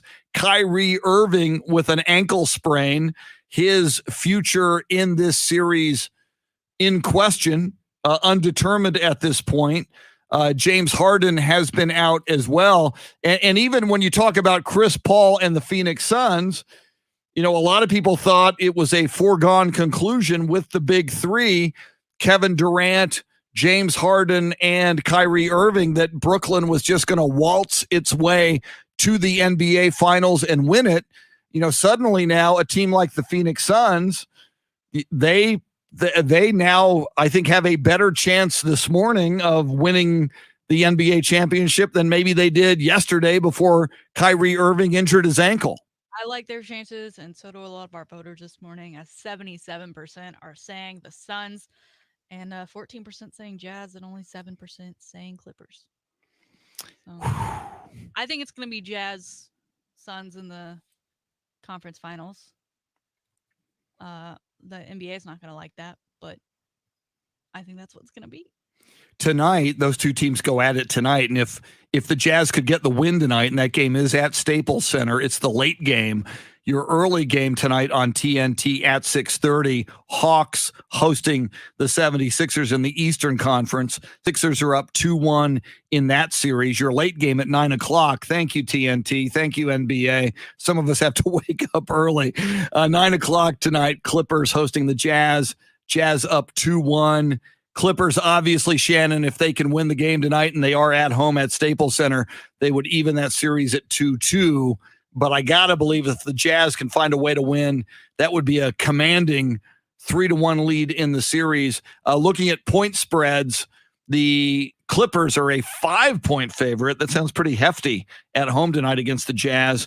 Philly on the road tonight at Atlanta, a 3.5-point favorite at Atlanta. Not a whole lot of respect for Trae Young and the Atlanta Hawks at home tonight against the Sixers. Yeah, I don't know. Maybe that game 1 for the Hawks was a bit of a fluke, as the Sixers have come back to win the last 2, and maybe that's where a little momentum on their side, playing in Atlanta. But yeah, I'm gonna say Sixers in this series. As much as I'd love to see Trae Young continue to play, because he's so fun to watch. Yeah. Trae Young, I agree with you, is fun and has a huge and a bright future in the NBA. But you look at that Hawks team, and I don't get the feeling just yet that they're ready for prime time, that they're ready to break through and go deeper into the NBA playoffs. And again, now you all of a sudden, if indeed the Sixers win that series, they're up 2-1. You and I both believe the Sixers will beat the Hawks. Again, with questions for the Brooklyn Nets, with Kyrie Irving out with the ankle injury, with James Harden out, might that all of a sudden, all of us believed it was going to be the Brooklyn Nets. All of a sudden, you may have an Eastern Conference final, God forbid, between the Milwaukee Bucks and the Philadelphia 76ers. And gosh, I don't know who I'd like. What did Schoening had Utah versus the 76ers? Is that what he had? I think he did, yeah. Because he is a Sixers fan, being a Philly guy. Yeah. So I don't know, man. I still, the Clippers are like the Terminator for me. You think they're dead, but they're not dead yet until somebody knocks Kawhi Leonard and the Clippers out. I'm not going to believe it till I see it. You believe, and I hope you're right now that the Suns are in the Western Conference Finals. You believe it's going to be Suns versus Jazz in the Western Conference Finals. I hope so, because that would mean Kawhi and the Clippers are out. But tonight's game will go a long way toward determining that. Yes, and I believe wholeheartedly that the Mavericks knew they weren't going to win that series, but wanted to get a couple of those wins so that they could tire out the Clippers. And here they are being tired out again before that next series. And I said it, Shannon, I granted I've got a lot of angst. I've got bitterness against Kawhi Leonard because he blew up my favorite team. But if the Jazz beat the Clippers here and eliminate them, it will have been 3 years now. You know, you and I talk about the Astros in 2017, and we tell people to get over it. It's been a long time. It's been 4 years now since 2017. You Astros haters, get over it. I know I need to get over my angst and my sports hate. It's not actual hate. It's sports hate for Kawhi Leonard. And if the Jazz beat them, I'm going to make every effort and get over it. I mean, I will seek professional help, Shannon. I will have serious consultation with a healthcare professional who can help me get beyond this, because it's not good for me. One day he will be out of the league, and you won't remember the number 2 who broke your heart. Well, see, I hope you're right. I hope I don't see him on the street someday. Hey, Kawhi, thanks for nothing, man. It's like, dude, I'm 54 years old now. I've been out of the league for 15 years. Get over it. I hope so. I hope I can do that. All right. So there's your NBA. We have not talked Houston Astros. Astros. I know they lost a game. They won yesterday big over the Minnesota Twins, 14-3. Astros just keep scoring tons of runs. They had 20 hits. Michael Brantley had 4 hits, and it is his second consecutive 4-hit game for the Astros. Michael Brantley drove in 4 runs. And as you can imagine, with those 14 runs, the Astros beat the Twins 14-3. The Astros continue to be the highest scoring team in Major League Baseball. But the Oakland A's beat the Kansas City Royals 6-3. So while the Astros are winning regularly, Shannon, so are the Oakland A's. And I know it's only June 14th. We got a long way to go. But as we speak, the Oakland A's lead over the Houston Astros in the AL West is now 2 games. So the Astros winning consistently, but the Oakland A's are winning more consistently and have that 2-game lead in the AL West. It's much harder to stay at the top than Yeah. it is to get there. And like you said, long season. You just keep playing, keep doing what you're doing. It'll come. I think it will. I'm amazed that the Oakland A's just keep on winning. So there is that in baseball. The Astros, I believe, are off today. So they'll be in action again tomorrow night. We are coming up on 8:20. And Shannon, we talked about it. It is the big breaking entertainment news and concert news.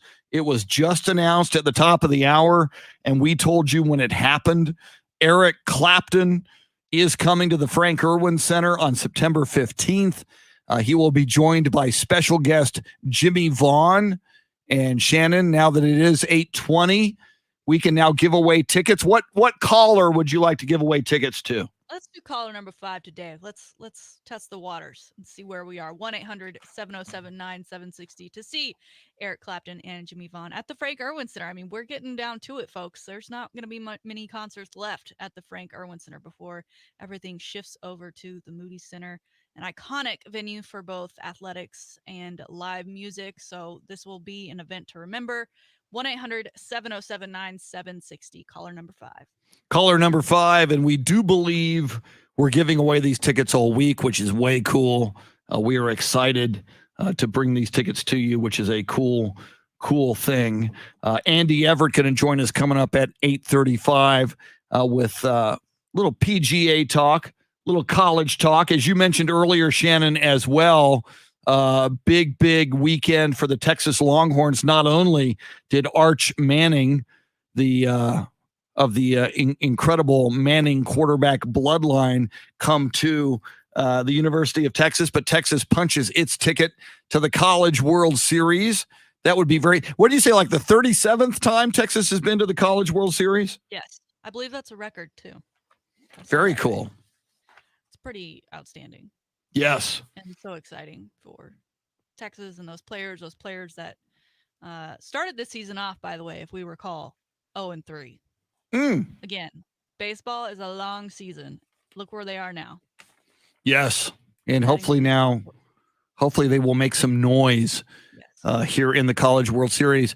Something else, and I know you mentioned this earlier in the show notes, and we haven't gotten to it yet, Shannon, but Becky Hammon, we are on Becky watch for a lot of reasons. Spurs assistant coach Becky Hammon, possibly as early as this summer and maybe very soon, could be the first female NBA head coach. My understanding, and yours as well, Shannon, not one, but a couple of openings in the NBA that she is going to interview for.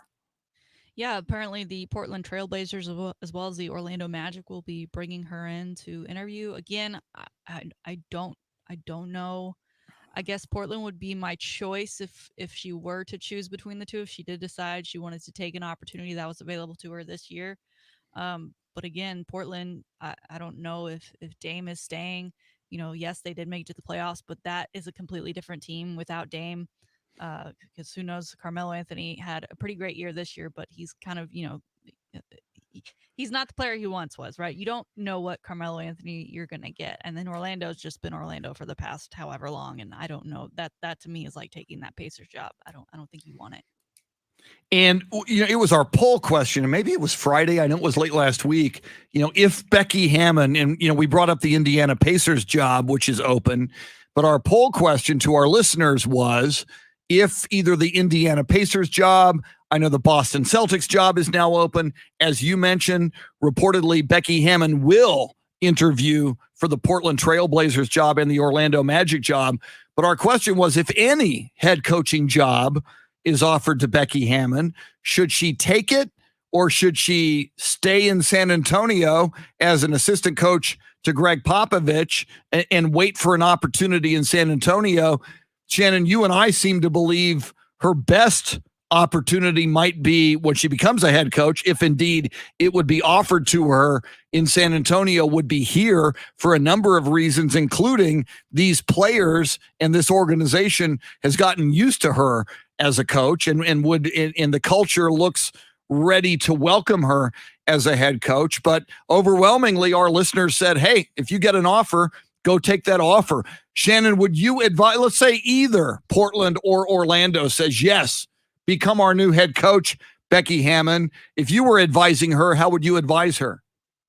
I think at this point, if it's not something that's like a Pacers, which I don't think is a great spot, but something, if it was Portland, I would take it, because as we know, life doesn't always pan out the way you want it to, and you have to play the cards that are in front of you. And no one is sitting here saying, yes, absolutely 100%. You are next in line for the Spurs. Pop is leaving in a year or two. You will for sure get it. Go ahead and sign your name on the contract.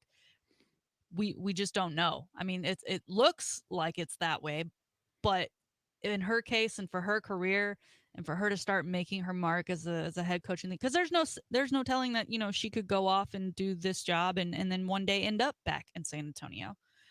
So I would think at this point she would probably take a job that she is offered, and at the same time felt good about that situation she was going into. I don't think she'd just take one to take one.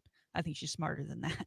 Yeah, and as you said, of the two that apparently she's going to interview for, the Portland Trailblazers and the Orlando Magic, at least Portland has been knocking on the door year in, year out.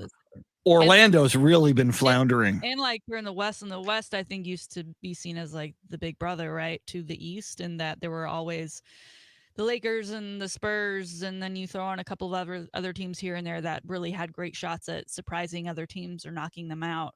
I think that's now more in the East with the 76ers and the Bucks and the Nets when they are fully loaded. So I just think as a conference, the West would be great for her to stay in.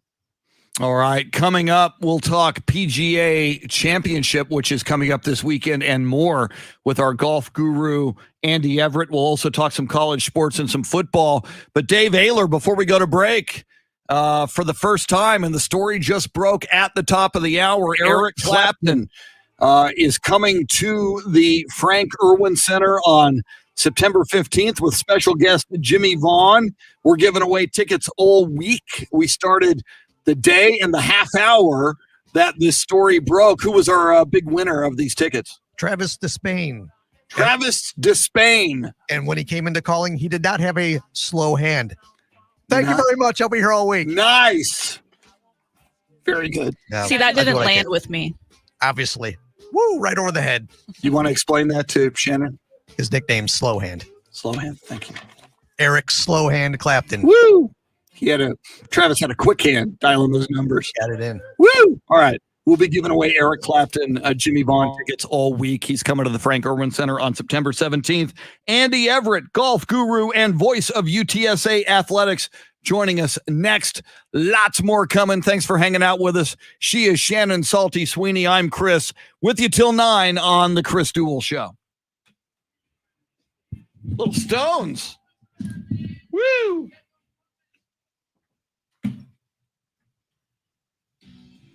My team right now stinks that after every game they leave a ring around the stadium. That's how bad they stink. Is that right? You're the first person I'm going to tell this thought to. I've not heard any rumors, nothing at all like that. I'm just saying, with the way things are going, there's still a game over 500. I think maybe 2. Okay. I wouldn't be surprised if Aaron Boone. Wow. That's just my thought. Gosh, that would be amazing. Now, granted, they have had a rash of injuries as they do every single year. Yeah. But right now, they're not hitting. They're not doing anything. Wow. They are not good. That's amazing. I'm taking my card today. Rick and Janet. Anybody else I need to know over there? Anybody? Well, Ernest is the guy that works the front desk. And Ernest just told us he's not in there today. It's his birthday. We wished him a happy birthday on the air. He was joining us on Facebook Live. Very cool. So Other than that, okay. thank Yeah. you, sir. Yeah, I'm gonna take it. I'm gonna shoot a video. Okay. So it'll be Thank you very good. much. They're on the verge of renewing. So keep fingers crossed. Okay. Okay. Hopefully this will help. So.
Got a special weather statement from the Weather Channel, probably a heat advisory.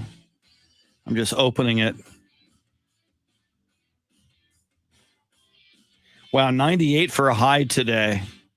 Elevated heat stress conditions. Wow, the Frank Irwin Center liked our ticket giveaway on the tweet on the ticket. I just saw that. Afternoon heat combined with high humidity near the ground will produce elevated heat stress across the area.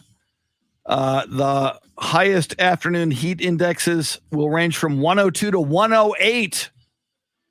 The usual guidelines of limiting outdoors, staying hydrated, and wearing light-colored, loose-fitting clothes will help limit the effects of the heat. The main risk times will be noon to 7 p.m. Wow.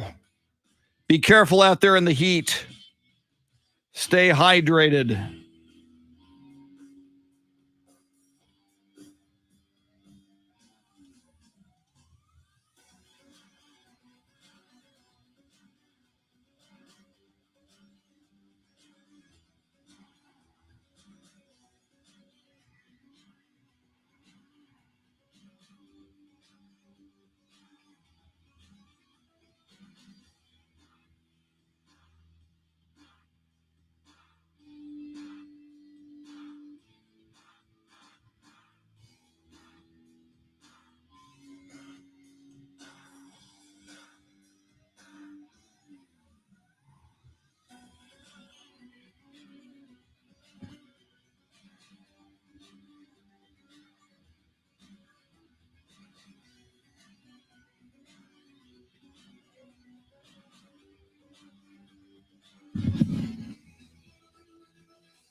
Very good. It was a groaner, I know, but that's having fun.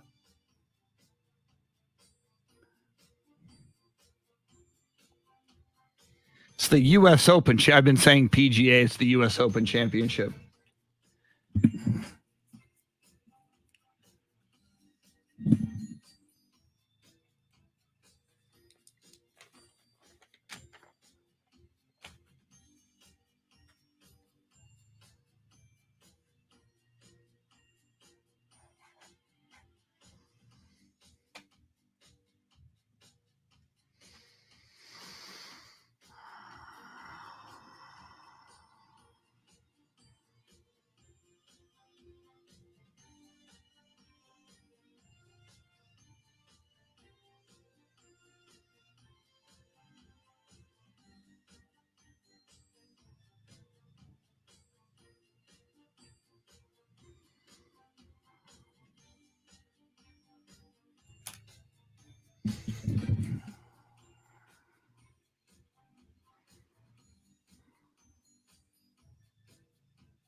Andy's ready. Cool. Thank you.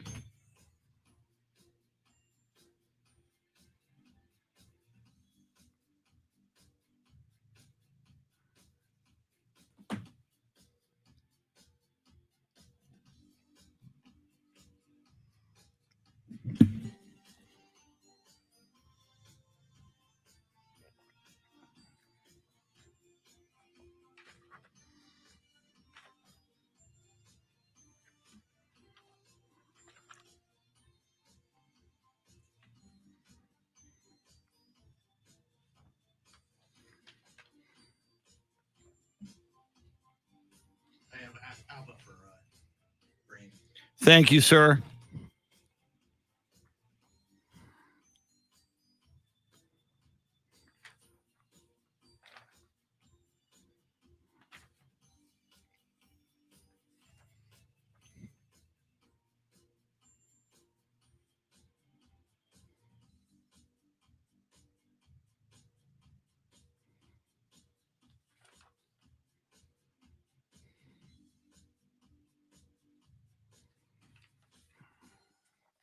Here we come.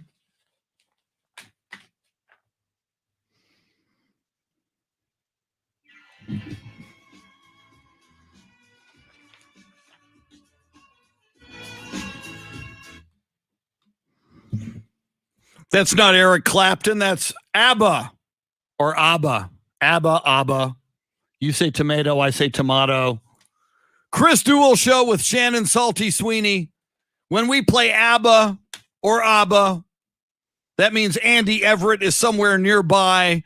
Soundscape stylist Dave Ayler plays that to honor Andy Everett because he likes him. I actually like him too. It's fine. It's all right. It's cool. Nobody gets hurt. He is our go-to golf guru. He is also the voice of UTSA athletics as football season creeps closer and closer. The one and only Andy Everett. Andy, how are you on this Flag Day morning? I'm doing well. How are you guys? We are doing well. Did you know this is Flag Day? Yes, I heard that. I saw that.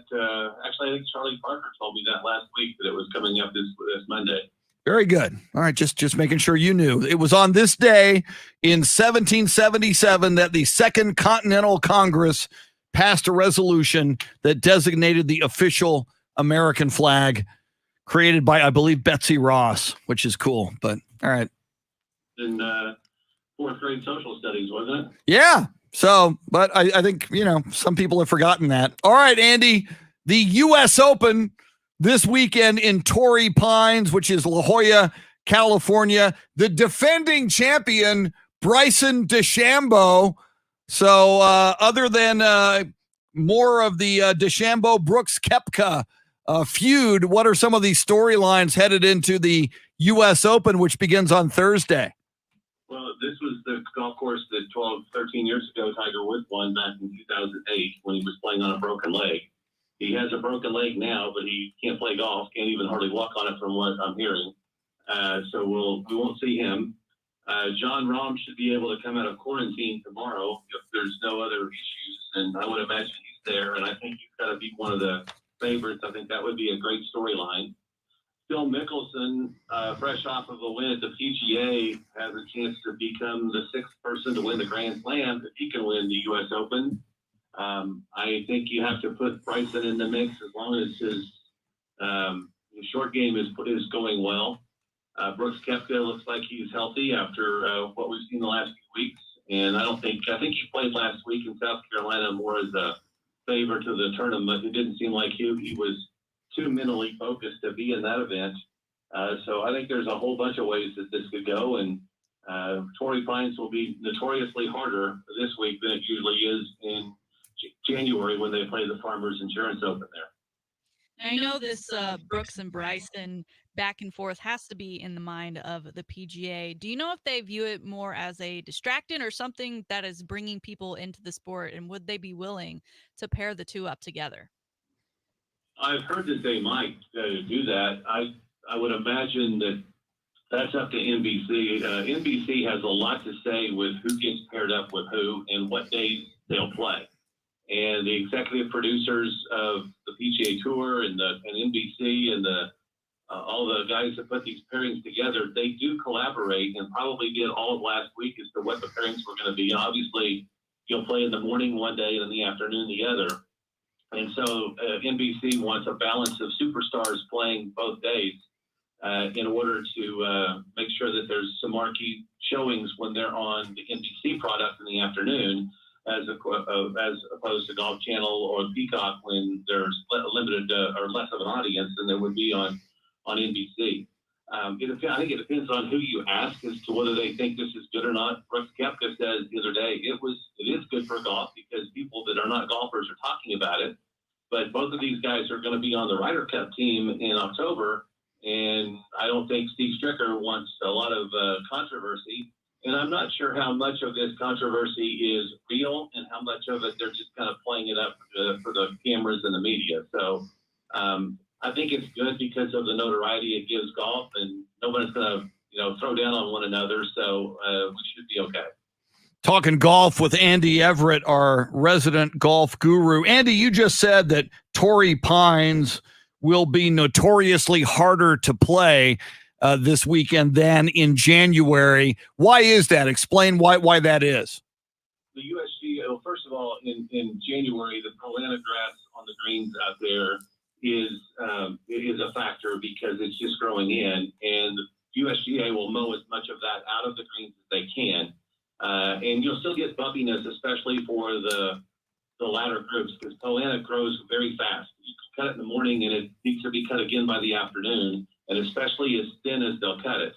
But in the Farmers Insurance Open, they want to see birdies, and they want to see 15 to 20 under win the tournament. So they're not going to have the greens as fast in January. They're not going to have the rough up as much, if at all.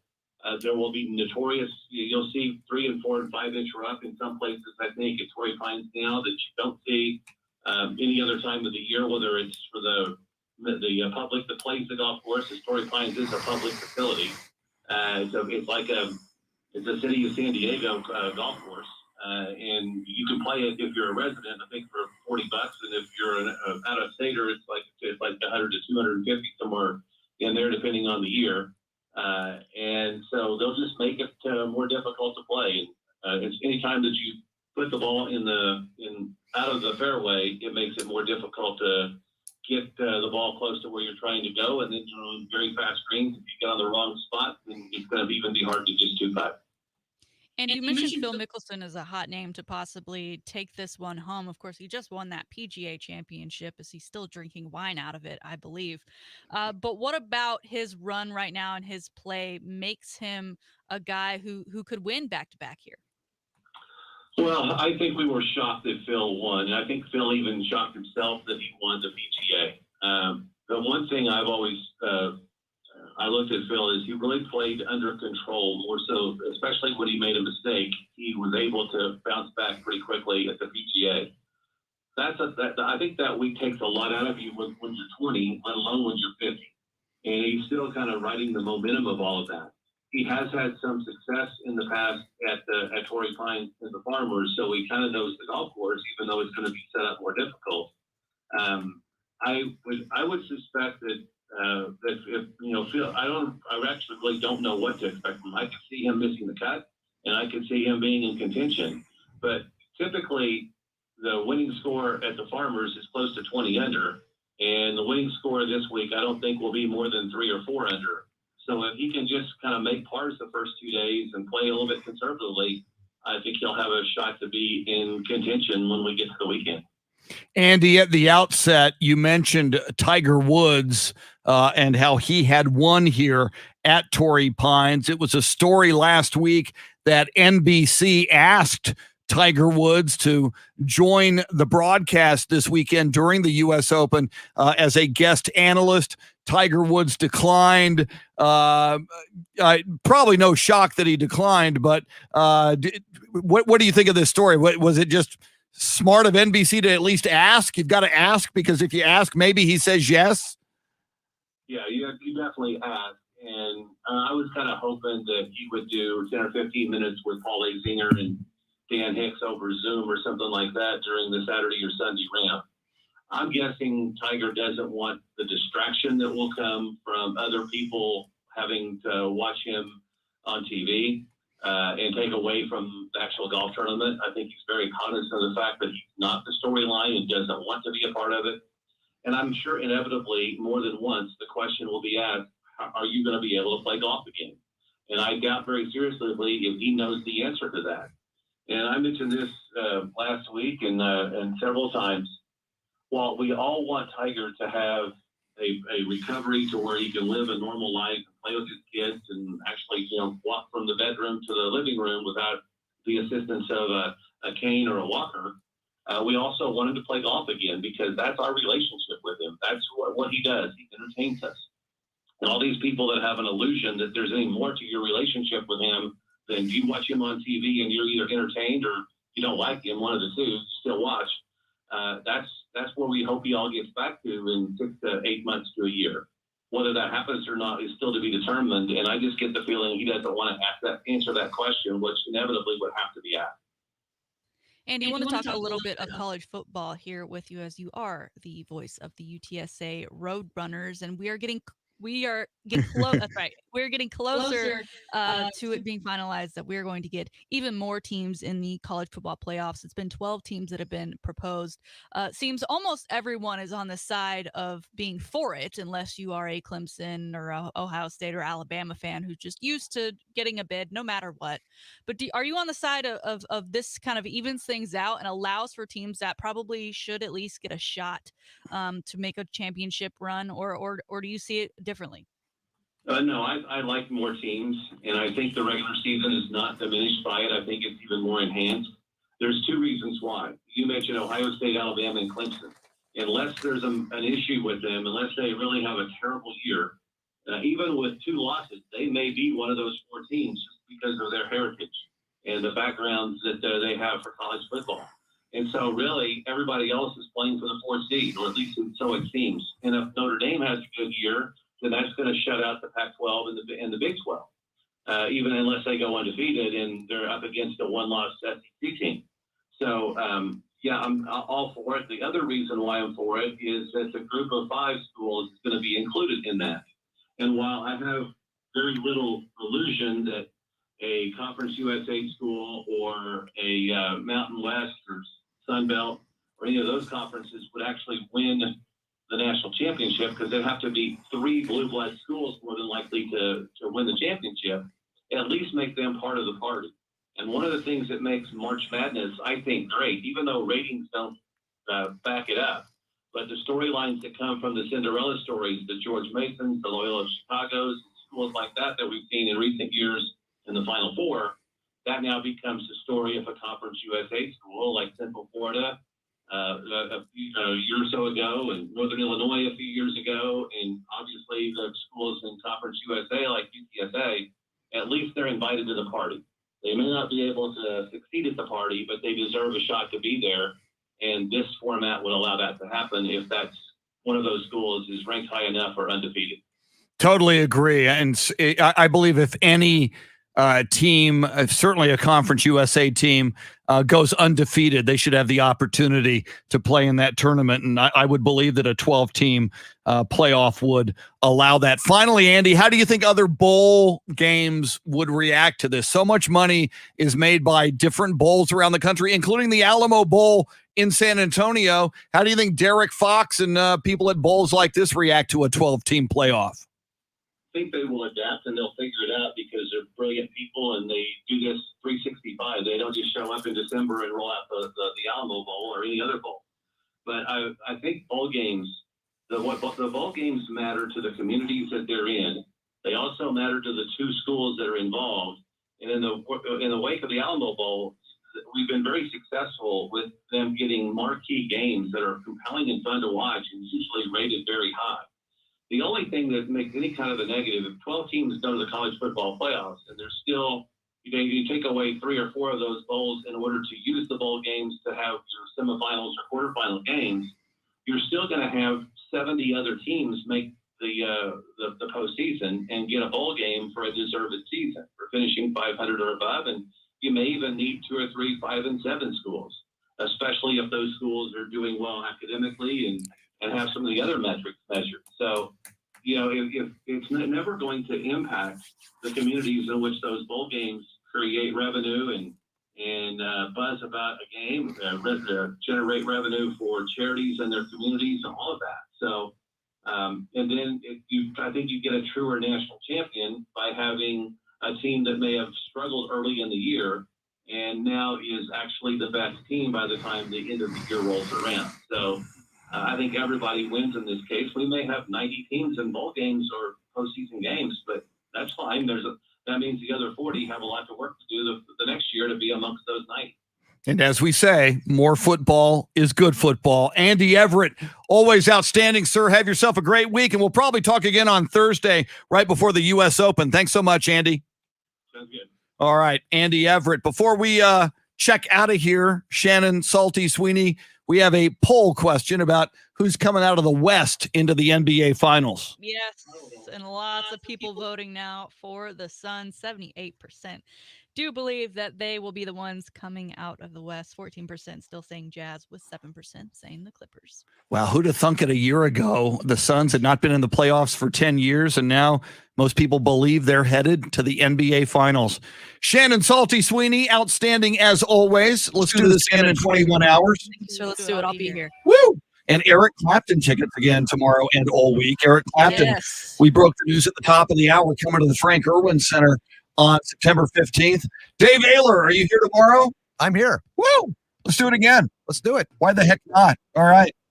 All right, everybody, have yourself a great Monday, Flag Day. It is also Strawberry Shortcake Day and Bourbon Day. So salute the flag, down some bourbon, and eat some strawberry shortcake, and you will be covering all bases. For Shannon Salty Sweeney and Dave Ayler, our thanks as well to Andy Everett. Go Jazz. Jazz tonight can take a 3-1 lead over Kawhi. Not that I'm bitter. I'm bitter. Okay. We'll see you tomorrow. Be